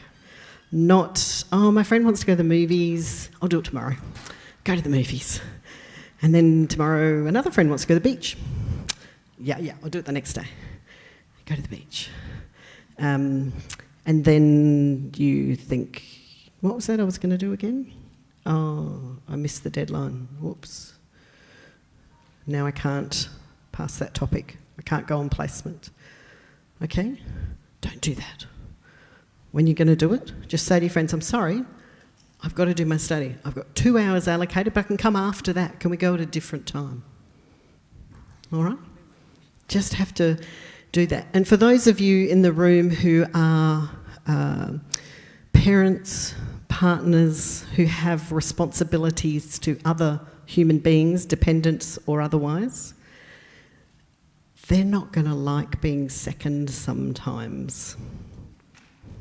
Okay? So you have to think about how do you prioritise them sometimes and prioritise yourself and your study sometimes. It's a really hard thing to do. Okay? It's really hard. But it is a conversation that you need to have with them. And I would recommend you have it now. Okay? And I'm a really good person for you to blame in that conversation. I was at orientation today and the course coordinator said, I won't be able to do this, this and this now because I have to study. Okay, maybe don't give them my name and my email, but you do need to prioritise things and they need to understand that you need to prioritise them. I know 3 years sounds like a long time, but the reality is it will be gone before you know it. It really moves quickly. When you are busy, life just goes at 1,000,000 miles an hour. Okay, so just keep on that treadmill, keep up, and before you know it, you'll be saying, oh, I'm a registered nurse. Okay? I know when our third years start and we say to them, so in less than 12 months you'll be a registered nurse, and they all panic and they go, oh, I can't. Don't worry, we all did that too. But you will get there, it will be fine, and you will be ready. You'll be worried and nervous and anxious because that's human nature, but you will be okay. Do you want to do your activity, Katrina? I like this activity. If anyone needs to just do a quick stand up for 2 seconds and stretch your legs, stretch your back, arms up. Those of you at home or online, stand up, big stretch. Ooh. Hopefully we didn't break too many computers, water bottles. Carrying on from what Pauline was saying, so just to remind you, I'm Katrina Braden, the first year coordinator, as well as the topic coordinator for one of the availabilities for 1001. So you'll see me around. This is your week. Now, it says it starts at 7 a.m. Now, of course, it may well start well before that if you're an early riser. And it finishes at 11 p.m. Now, it would certainly finish by then for me. I'm tucked up in bed by 9, but other of my colleagues would be still up doing work by then. So just think about your week. And then I'm going to ask you to maybe share this with your neighbour. Let's say that this is your week and you're going to plot all of the times that you have to be at uni. Okay, so we can't really give you physically a sheet, but this is a really good activity for you to do when you go home. So plot when you have to be on campus. And if you're studying full time, you're doing 4 topics. How many days of the week do you have to actually be here? Think about how long it takes you to get to uni. Take at least an hour. Some of you, it might be just a 10-minute quick stroll. Others might be even longer than that. But just visualise this particular picture and make a list. And maybe we're just going to spend 5 minutes. You can talk to your neighbour. Think about when do you actually work. So once you've put in all your commitments about being on campus and you have to earn money as well, when are you going to do that? When are you going to exercise? When are you going to do things like childcare? When are you going to see your friends? When are you going to study? You can see that if we begin to fill out this diagram, things are going to look a bit cramped. Now, when you think about what Pauline was saying, what the others have been saying about a 40-hour week, and that each topic takes about 10 hours, and that you need to work as well for money, and you've got 3 kids under 3 or 6 or something. 10 is more realistic. Too much. And you've got an elderly parent that you're caring for, and you have, let's say, community responsibilities. This is a time for you to think about, should I be going part-time? So just break for a moment, talk to your neighbour about how much time you have in the week for you and how much of the time in the week do you have for study. So just spend a few minutes talking. So the purpose of this exercise is for you to begin to think about the limitations you have on your time and to be proactive and to think about how you're going to organise it. So this is an example of somebody who's very well organised. They've got time for housework. That might have to go. They've got time to socialise. That might have to go for a while. They've got time for dinner. Well, we won't say that.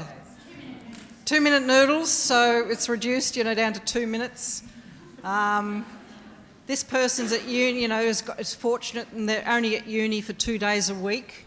But remember, each of those classes require pre-work, and they might be 5 to 8 hours per topic of pre-work.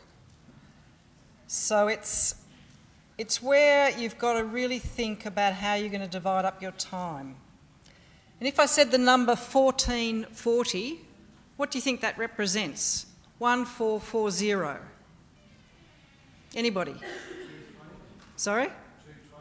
220? No. Good point though. 1440. You're never going to get it back again. They're the number of minutes in a day. Okay. Now, I'm a palliative care nurse, which means I care for people at the end of life. And one of the messages and one of the lessons that they've taught me as people approach the final stages of their life is that don't waste time. You never get it back. It's so precious. Every minute counts. So with every minute of your university life and study, it's got to count. It's that important because you won't get it back again. Now, it's easy for me to say I'm approaching the end of my working career and you're at the beginning, but just don't waste your time because it's really, you can see that you do need a schedule like this. I mean, life intervenes. You know, who thought last year COVID would come along? Who knows what this year is going to bring? But just remember that time is so precious, and this is something you're going to have to be successful. You need to be the master of your day. Procrastination, as Pauline has mentioned, you know, we've all sort of admitted to that. And I work best, unfortunately, under pressure. Now, that's not a good way to be organising your time, and it's not good for family life. But think about what's important and what is urgent in your life, and that's what has to be prioritised. Do the hardest thing first. So you wake up in the morning, today's the day to do that assignment. Oh, but the washing needs to be done. Oh, actually, that kitchen looks pretty dirty. And you ignore it every other day of the year. But today, it seems to be important. So, I mean, you know what I'm saying. It is something that there are strategies, so I had to develop strategies of my own to tackle the first, most important thing first of the day and then reward myself later. So the timetable, of course, didn't include children or parents or shopping or hair appointments, medical appointments, extra time. So it's just one of those things. Now, I don't know quite what's after this slide, so I might leave it there. But, you know, our topics run from the beginning of January and sometimes even the end of the year for some third-year topics, right up, you know, they just never stop. And managing your time is the most beneficial thing that you can do to be successful here at uni. Thanks, Katrina. I know we sort of joke about, you know, don't plan anything for the next 3 years. We're sort of 90% serious about that.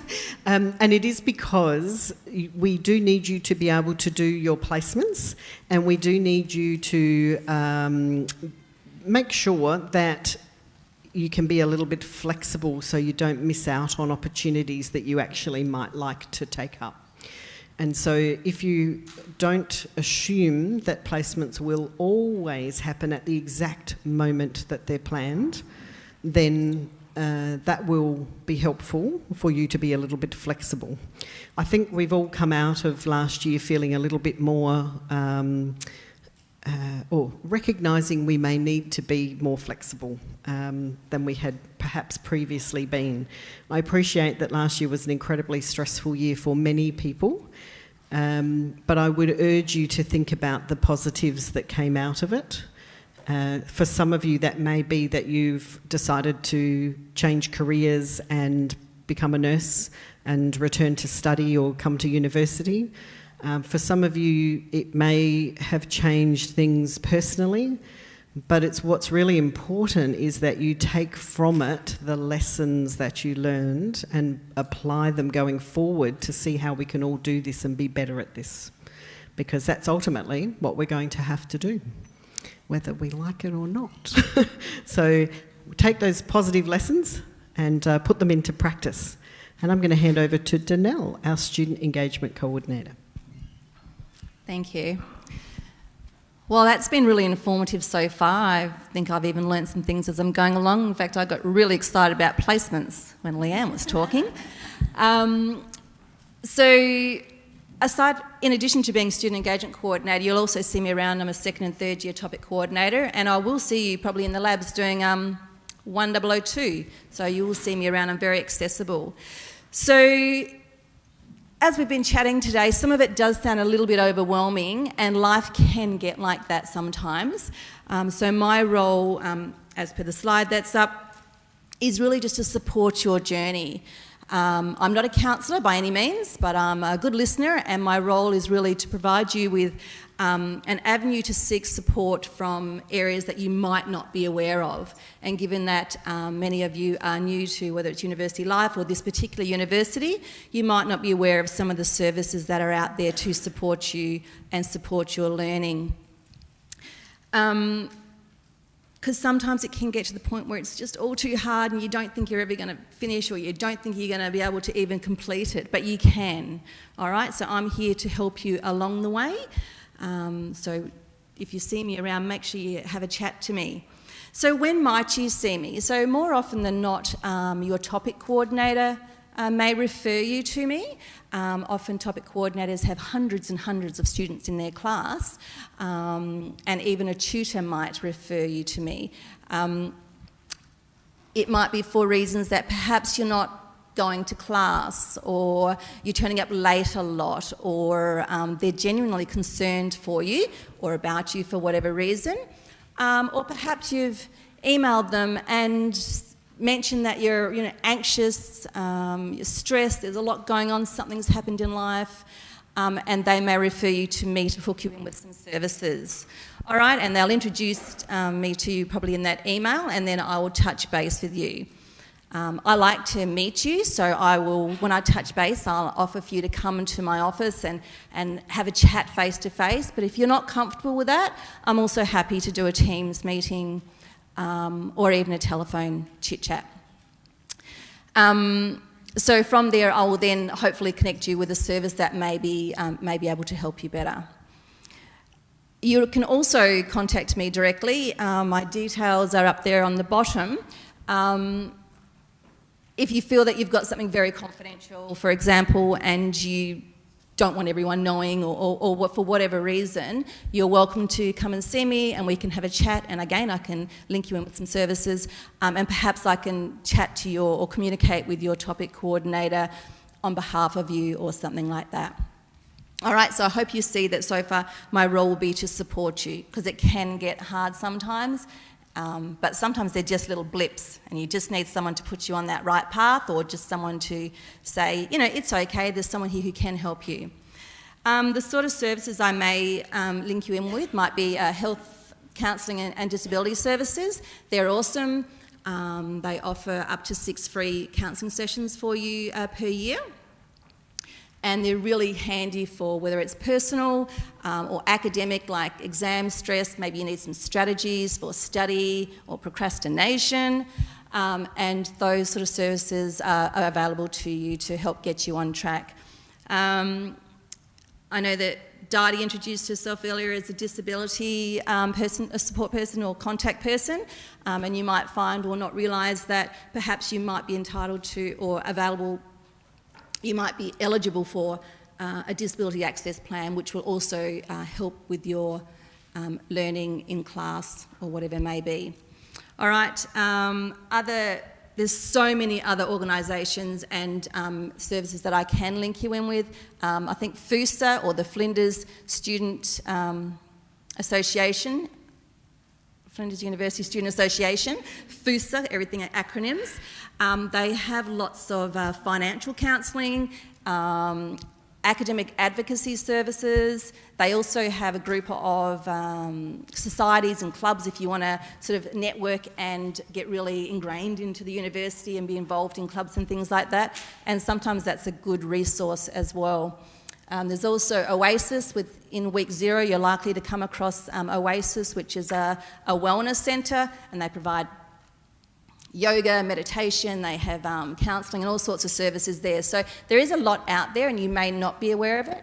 So my advice to you is to don't struggle if you don't have to.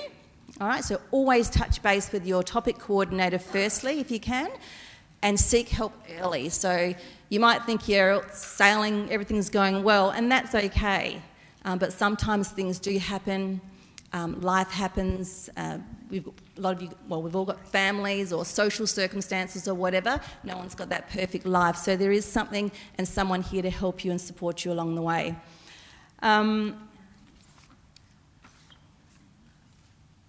I think that was it for me. So I'm going to try and also put on over the coming months some information sessions, perhaps get some guest speakers in, like people from the Australian Nursing Midwifery Foundation, maybe even some ex-students to come along and just chat to you and just inspire you and keep you motivated that there is a light at the end of the tunnel.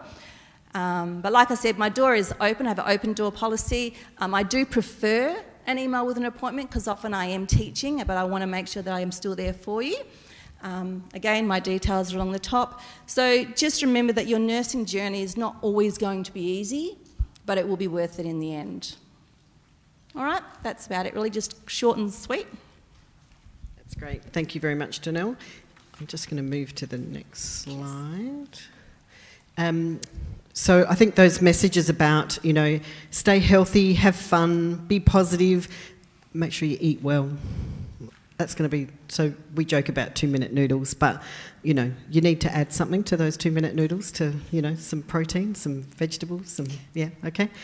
So make sure you look after yourselves and stay healthy, because that will enable you to be a student and study and be focused and all of those things. So that's going to be really important. And I think Leanne's going to move to another page that we haven't got on this particular slide. And I'm going to introduce to you Kirsty Emery from the Flinders University Rural Health Students Association. I'm going to get it's another long acronym. There's more than 4 letters. I always get lost when I do that. We're just going to bring up your video for you as well. And I'll hand over the microphone to you.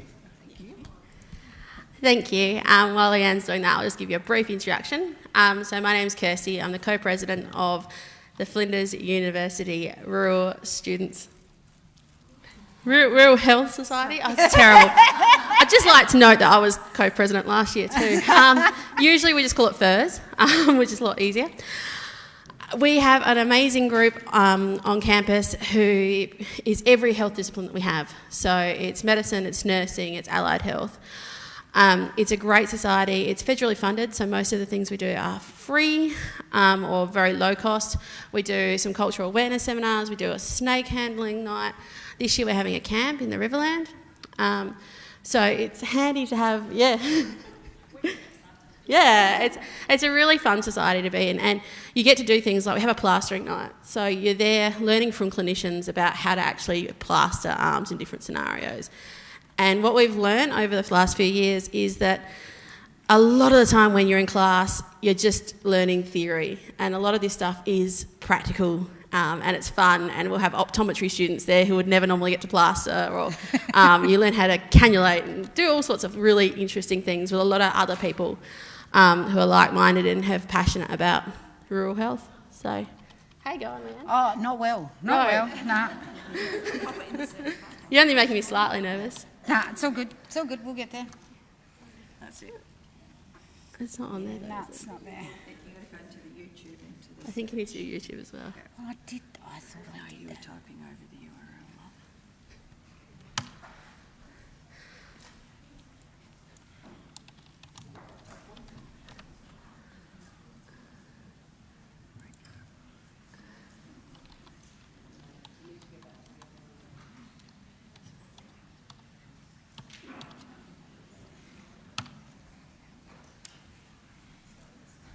No, that's okay. You need to click search. Just press the letter. Duh. Sorry. All right. Hopefully this works and has sound, because it's. I did last night when I checked it. Thank you for checking. Haven't.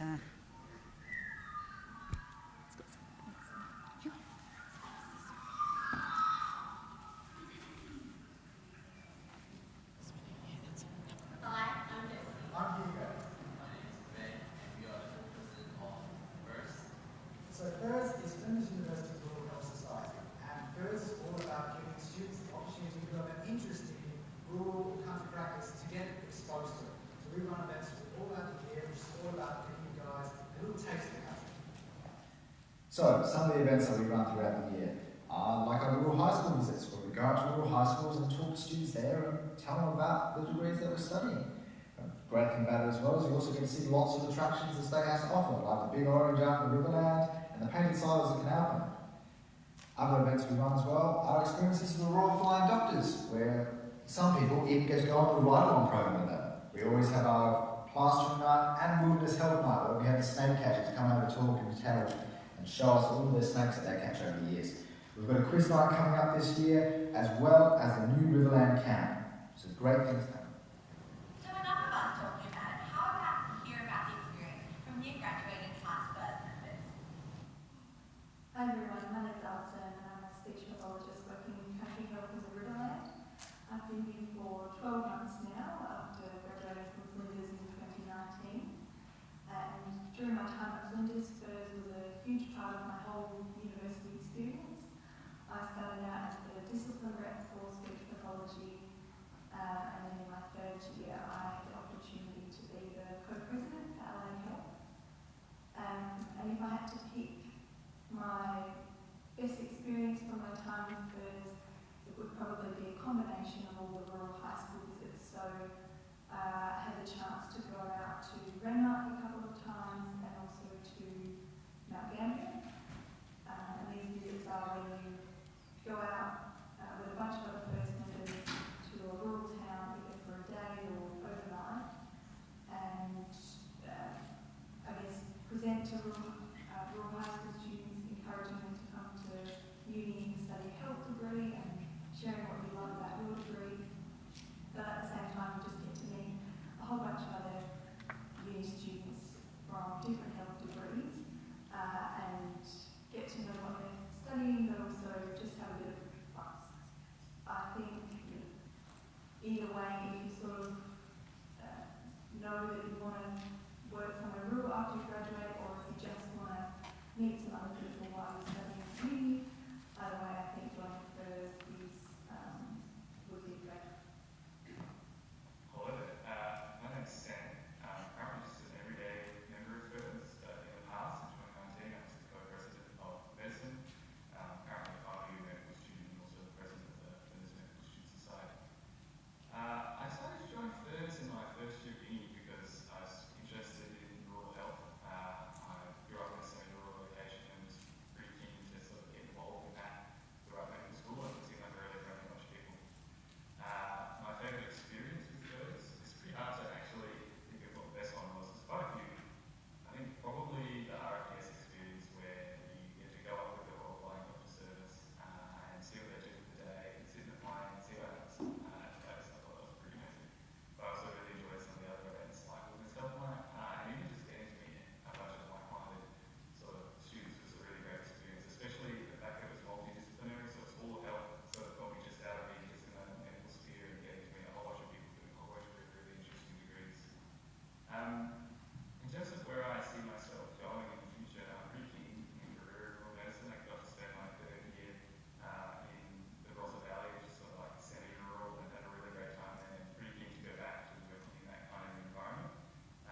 And first, I really felt a lot out of FIRS in my, well, I've done my time there, but over the past 4 years, I definitely learned a lot more about rural health. I learned a lot about sort of like the inequalities in rural health and what we can do as students to really work on that. I got to go to the NRHSN National Council and meet up with a whole lot of other sort of enthusiastic and like-minded students.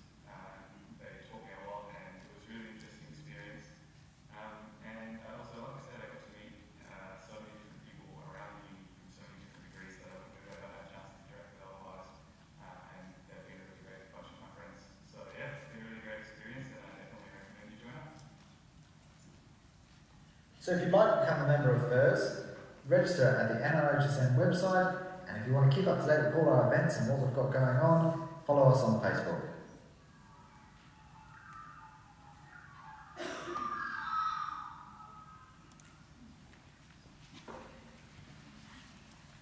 All right, just before I go, there was a couple of mentions there of the ride-along program. Last year we couldn't run it because of COVID, but this year we are. What it involves is an application. It's really simple. It's about why you want to go out. You then, if you're selected, go to the base, which is at the airport, have an induction night, and then over the year you get allocated a day and you spend the day with the Royal Flying Doctors. It's a really unique experience. It's incredibly... Yeah, it's amazing. Everyone that we've spoken that's done it has had an incredible time. It's pretty much only in South Australia that we are allowed to do this, and everyone that we've spoken to has really appreciated the fact that as students they get such a unique experience. There's a small window for nursing students in Alice Springs if they're going to Northern Territory placement, but it's a small window for a ride along. So yeah, thank you for having me, and hopefully we'll see you soon. We've got a stall on main campus tomorrow, but other than that we've got an event coming up early March, so just look at our Facebook page and that usually has a lot more information. Thanks. Thank you.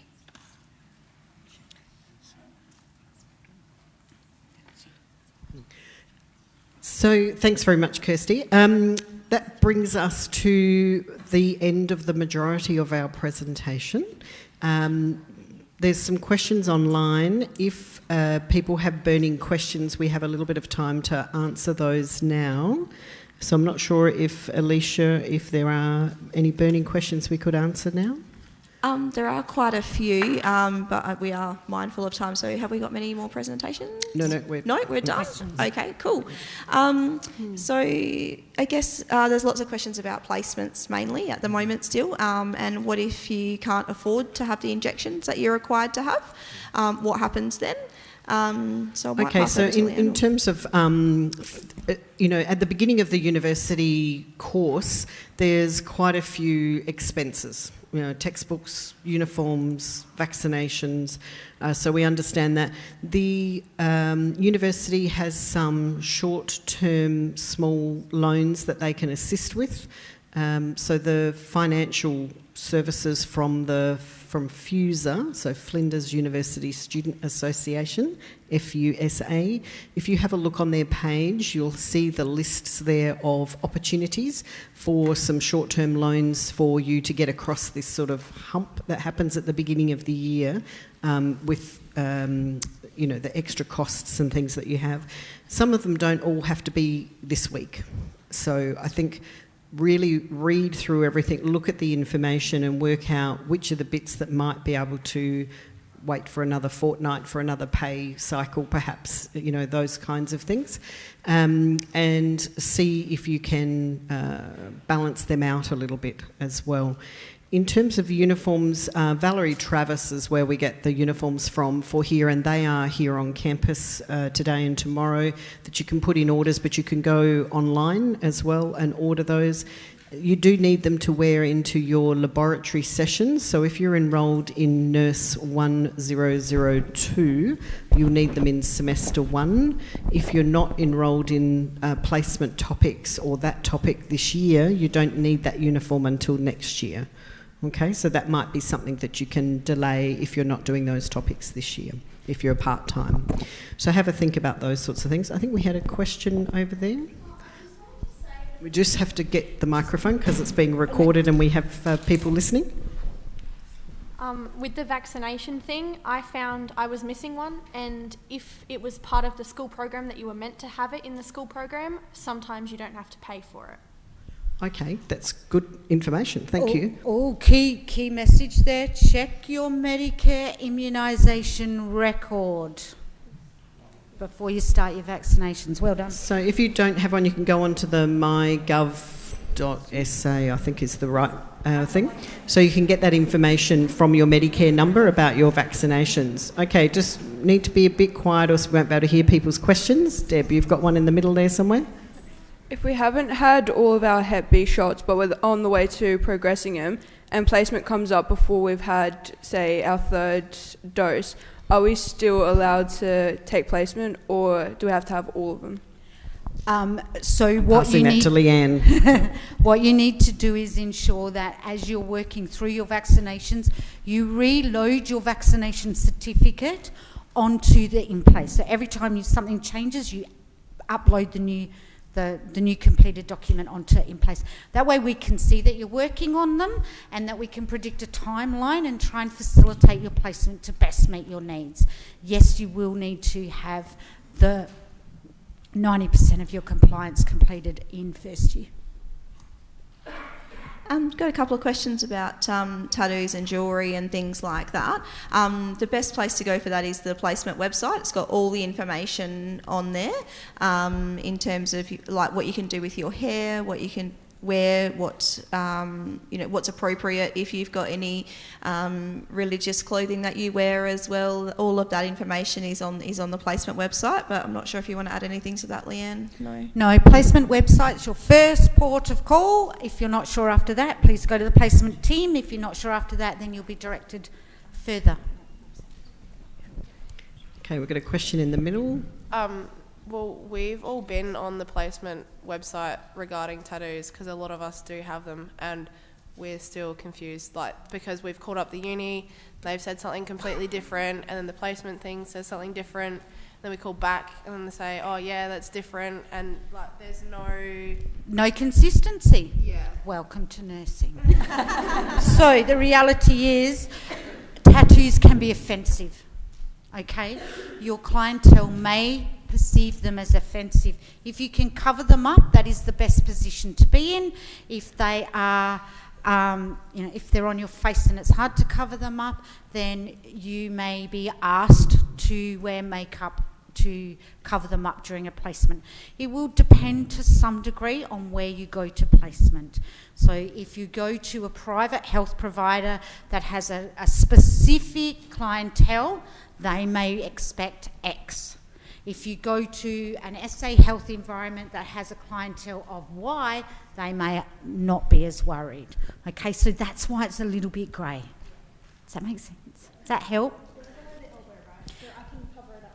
Your sleeve of your uniform will cover it up if you've got one up here. Perfect. There was another question down here, sorry. You might not know, but with the uniforms, Might just have to talk up a little bit. The people at live streaming won't be able to hear, sweetheart.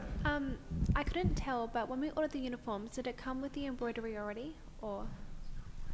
With the Flinders University label on your uniform, yes. So when you go to the Valerie Travers site, there will actually be a button for Flinders University. So if you click on that, it'll show that, and then you get all of that embroidery on there as well. I can't hear, Leanne. Oh, sorry, I was busy listening.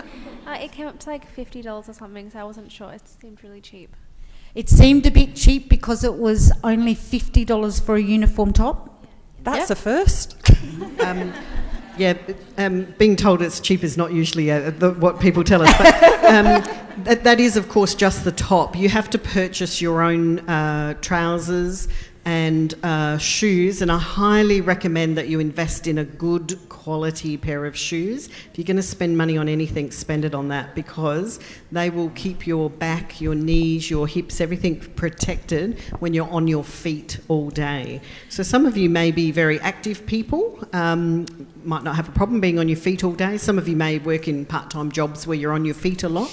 Some of you may actually not realise how sedentary your life is, and so suddenly you go on placement and you're up and about and on your feet all day, so you'll be physically exhausted after a placement shift, but then you'll also be mentally and often emotionally exhausted as well, which is one of the reasons we say not to work while you're on placement, but you'll already be doing 8 hours, so you shouldn't be doing any more while you're on placement. Pauline, we've got a question down. Can I just, off the back of that, there was a comment, I've got sketches, is that okay? Yeah, if you don't want to get them wet or spill urine on them. And vomit. If they're leather, that is perfect. Okay? The reality is if you're going to wear shoes that breathe, and by that I mean mesh, expect to have bodily fluids on your feet. And can I just add on to that too, that that's not necessarily safe, because if someone was to drop a sharp object, needles, glass ampules, anything like that, anywhere near you, they could break and cut through that. So we do recommend that you have solid upper and base of your shoes. So leather is usually the best, and make sure that you've got non-slip soles and that they really support and protect the arches in your feet as well as your heels. Okay, they've got to be really supportive. I'm just wondering, do we wear the uniforms for workshops as well, or is it just the labs? So it's just for the labs. Actually, I have to double check about Diety. It is her workshops as well, isn't it, for 1004?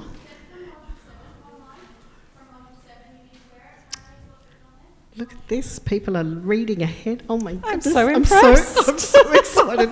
This is so good to have students who are looking ahead and know what's going on. This is fantastic. So, yeah, always look within the Quiet, topic. please. Quiet. We can't Always all look hear. within the topic. It will tell you what the requirements are. But generally speaking, labs always. Sometimes workshops are in tutorial rooms and don't involve activities that we would directly consider to be nursing activities or things that you would do in a clinical space, but if they do involve that, then we would usually expect you in your uniform. Yep. Have you got anybody over there? Yes. Go. I just wanted to ask, is there any particular brand of shoe that you guys recommend? Or I feel like a lot of people have like Doc Martens, like really thick leather boots. So do you have any particular brand of shoe or type of shoe that we should invest in, like more of a sneaker or? I really should have organised a commission on this, shouldn't I? Didn't think of it. We don't recommend a particular brand, but if you know people who are nurses, it's a really good idea to ask them because they probably over their career have tried different things. The most important thing is that it's a good fit and it's a solid, reliable shoe.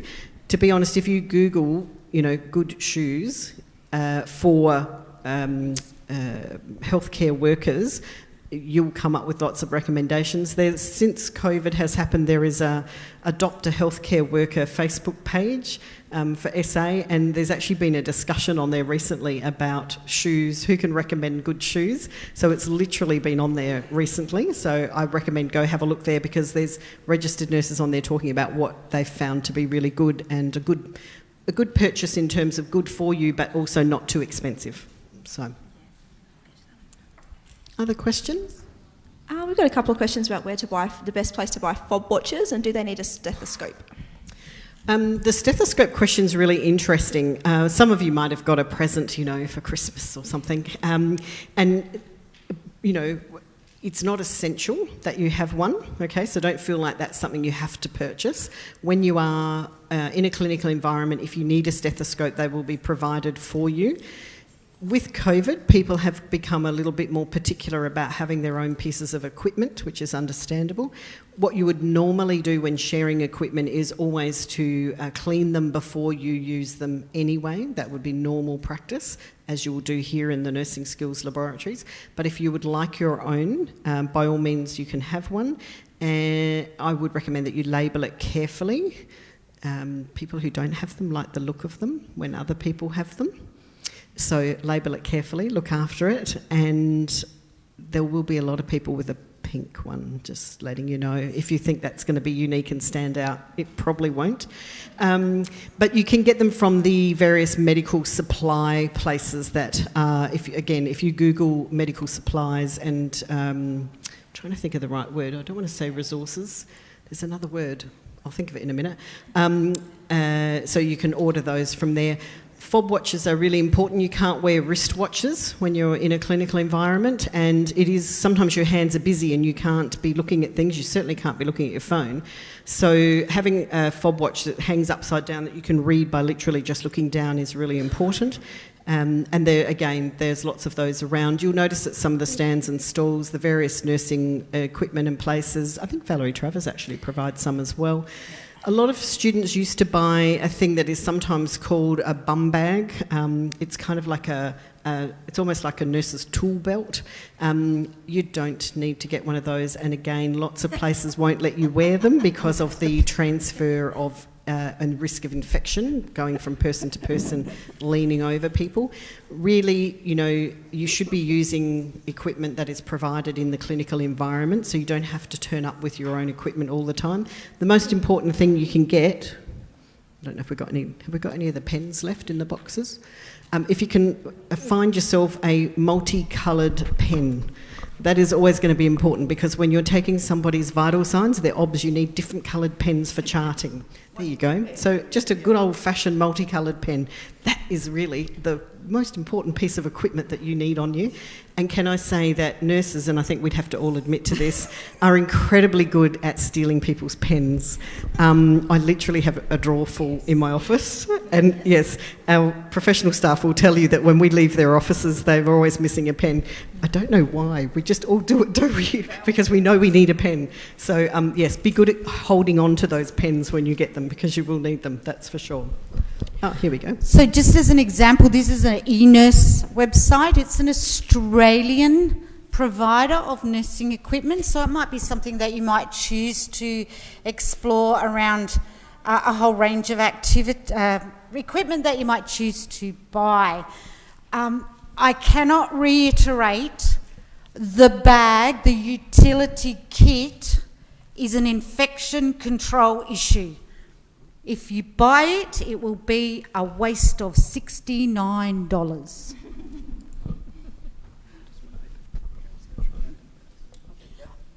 Oh, no, not that one. Not that one. No.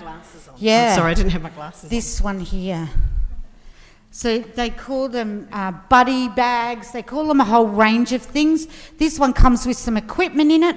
Buy the equipment separately. Okay? So those Fob Watches there, you'll see have got sort of like a rubber outer, so if you drop it, it doesn't break. And you can get them in different colours, and you can take them off to clean them as well, which is useful. And the pen, like seriously, that's going to be the most important things that you get. So make sure that you follow up and get your ID badge here at the university, and also your placement identification badge. The sooner you get those things, you apply for them online. The sooner you get them, it's one thing ticked off, you're organised, you know you've got that, and that's done, so that'd be good. You've got a question over here? Comment? I was just wondering, I was watching a video on one of the modules, and it was talking about what we need to wear to labs, and it said we needed our ID card on us present. Does that mean the nursing placement ID or the Flinders ID? Because, Either of them, as long as you've got your identification of who you are, so that we know who's in the labs. It's part of our COVID safe practice and also attendance requirements. Can I just add that this is great that these questions are coming and people are already going onto the Flow site and reading about what is required and what is needed, because one of the biggest issues that as academics we experience is students will come to us and say, oh, I didn't know that was happening. I didn't know it was orientation then. Read everything, seriously. We cannot reiterate enough how important it is. I know you're going to get overwhelmed with emails, but please, I think, people have got a tendency to look at the subject line and think, oh, that's not to me, and skip it. It is for you. Make sure you read everything. It's one of the biggest tips I would give you, because if not, you're going to miss some vital information that can actually have consequences or implications for your progress. So whether it's an announcement on Flow, a message from your topic coordinator or tutor, something from, on behalf of the college itself, just read everything, okay? Just because it's in my brain and you've got equipment on the screen. Is there any equipment that you guys suggest to have for ourselves? A fob watch and a 4-coloured biro. Easy. That will start you off well and truly. And then once, across the next 3 years, as you decide to specialise, you might decide to buy more equipment. But essentially, a blood pressure machine will be on the ward that you do your placement. A stethoscope will be on the ward that you do your placement. A glucose machine will be on the ward that you do your placement. You are not expected to bring your medical equipment with you to placement. I forgot what it was called. What's the difference between the lab and the workshop? Yeah. Well, so we're a bit naughty. Again, it's abbreviations and terminology that does change over time. So labs is something that we refer to predominantly talking about the nursing skills laboratory or simulation suite. That's what we're mostly saying when we say labs. We do also have science labs, sometimes called wet labs, and they may be on your program scheduled as a workshop. So just look at where the rooms are. If you're doing a bit of a wander around the buildings today and checking things out, checking where you've got to go next week for your classes, you will see the science labs or wet labs where your workshops will be scheduled for 1004 at the end. So they're at the east end of the south wing on the third floor? So, yeah, the third floor. Okay, so if you have classes scheduled there, that's when it's the wet labs or science labs. And do we wear a uniform for that? So we've been told that it was week, was it 7 and 8? It says on your topic site when to wear them. Yeah. Always ask in your tutor and have a look on the site. It will give you the information about when you need to wear them. Okay, I've got a question here. No, you go. Are you okay? With lectures, are they online or in person? Because there's none on.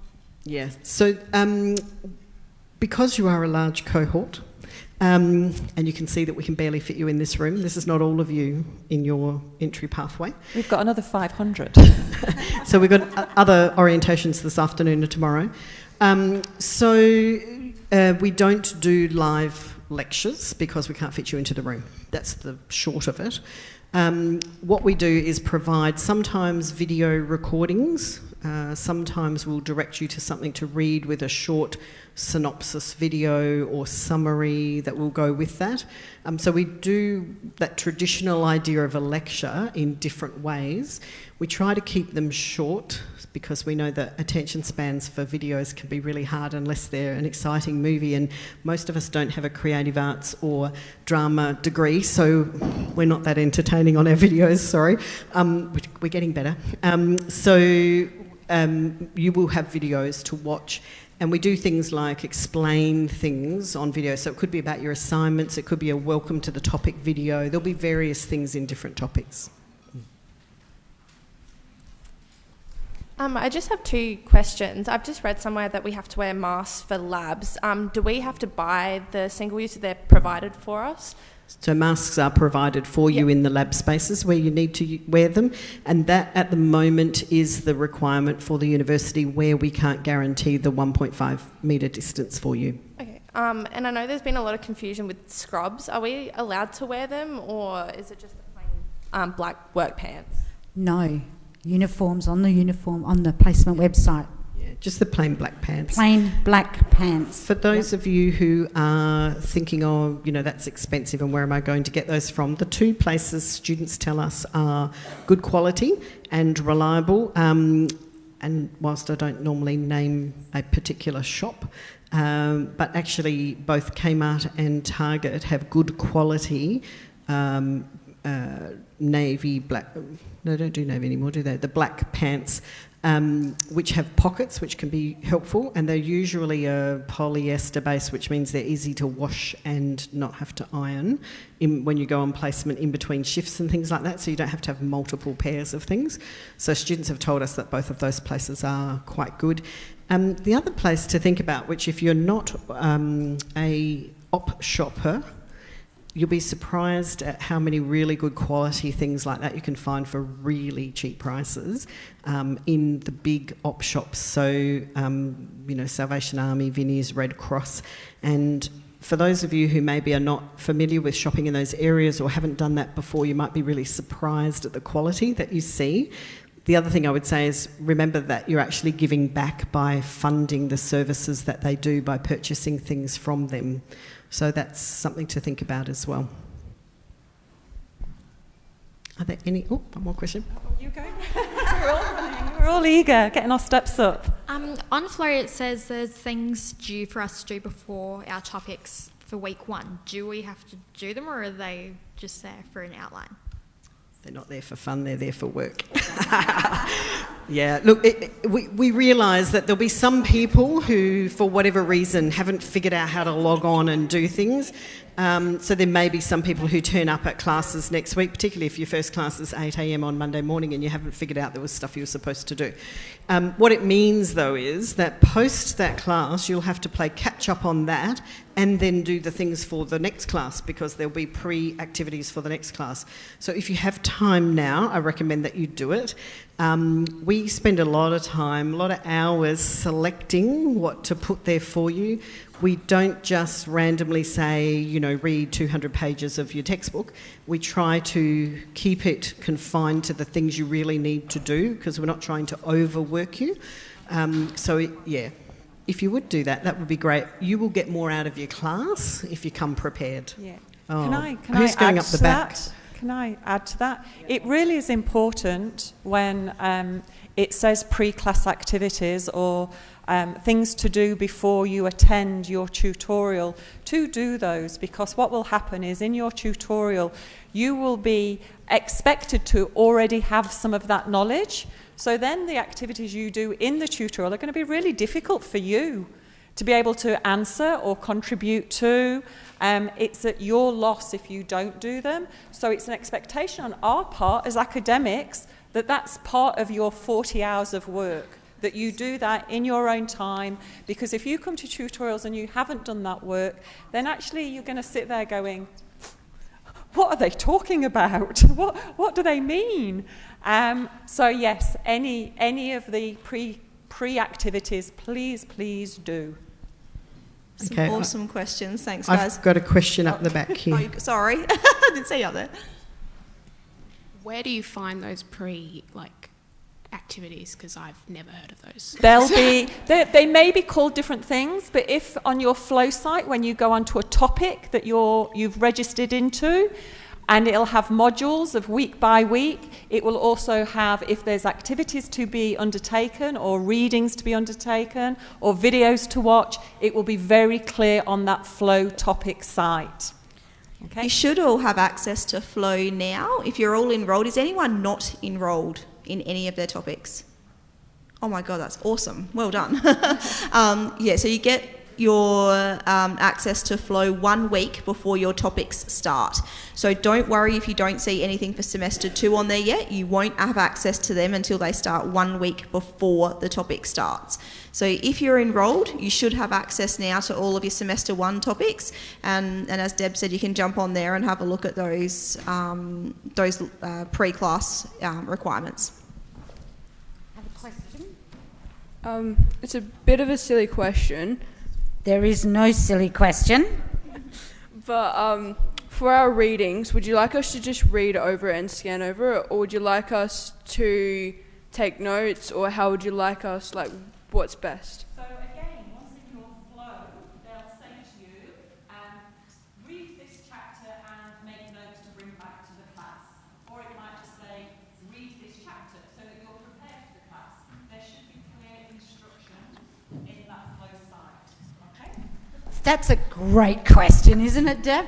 One of the things I want to encourage you to also think about is how best do you learn. So we've all read something and walked away from it and come back an hour later and gone, I've got no idea what that was about. So if you think that piece of information is important, you might need to think about taking notes or finding a way to prompt your recall around that information. So think about what's best for you and how you best learn, okay?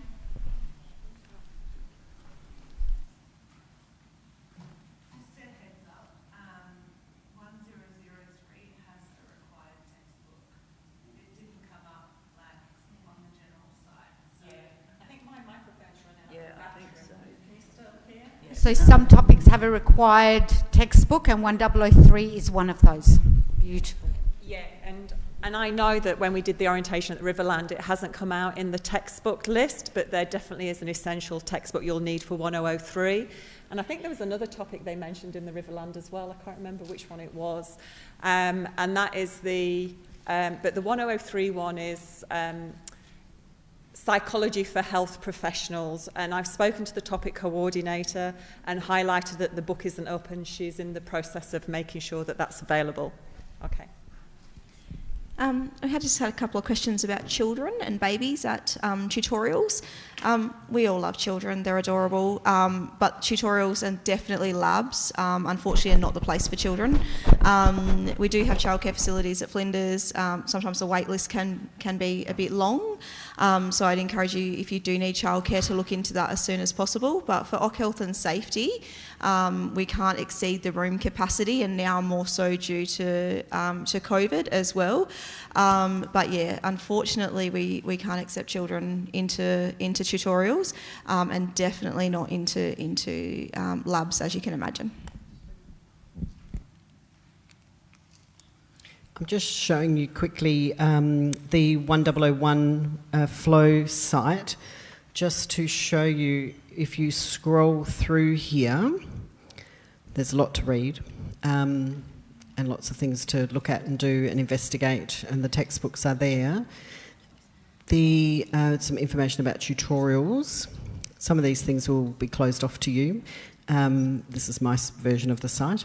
The assignments and some of the information is there about that. And Module 1, you'll see here it's got preparation for tutorial. And so here there are things that you have to read. There's online activity or reflections that you have to do as well before you come to class. And then post-class there are some other self-directed learning activities. You can choose to do them before, or you may choose to do them afterwards. So that's just an example of what a flow site would look like and give you information about that. I'm just going to go back and see if I can find our announcements. Sorry if that's making anybody sick who's watching this online, because it can be a little bit off-putting when you're looking closely at these things online. So here are the announcements. You'll see there is an announcement here from myself that talks about the things that you can do, making sure that you're on flow, that you've got your Flinders Connect, and various things. So some of the things we've talked about today, and other things that you can look at and check there as well. So hopefully that helps those of you who are doing 1001. The other flow sites will be very similar to that as well. If you can't find a topic, you can always go to this quick links section here, and then literally in topic search you type in the topic number that you want, and that will bring up the one that you're enrolled in there. Okay? But if you're going via your own Okta, they'll be listed there for you. Just one more. Oh, sorry, Deb. No, you're okay. Just one more question. Oh, I just wanted to ask about textbooks. If we've got some on the way, is there any particular time that we absolutely need to have them by, or just next week would be the best? Yeah, look, we understand that there's been various delays. So some of the textbooks and equipment, all sorts of things have come from Interstate overseas. And as those of you who are online shoppers would know, that there's hold-ups in various transport departments when things happen because of COVID and things. So we understand that that will be difficult for some of you. So obviously in the first couple of weeks we've got a bit of flexibility around that. Yep, well, I'll let you finish up, but it's my last tip before I let Pauline finish up. And for whatever reason, in the last few years, of course, social media has become huge, absolutely huge. How many people are on Facebook? Sorry. Talking of social media. Thanks, Pauline. On cue, that was planned. Yeah, that was planned. But, you know, whether it's Snapchat, Instagram, Facebook, hands up, who are on all of them, some of them, one of them. Please think about that now you are representing a profession. Nursing is a professional body. Whether you are on-site, a clinical site, off-site, in classroom, with your family, with friends, you are representing a profession. So think about your behaviour, your actions. Leanne said about when you're on placement, how you come across, your actions and communication then. So I would be saying, please, my last tip would be, people have got themselves into bother a little bit by posting either inappropriate or what could be sometimes seen as slanderous comments, or there's been behaviour from one student to another, that then we have to investigate and look at. And it may have been done that it's just a moaning, session. We've been there. We just want to go down the pub and have a good moan.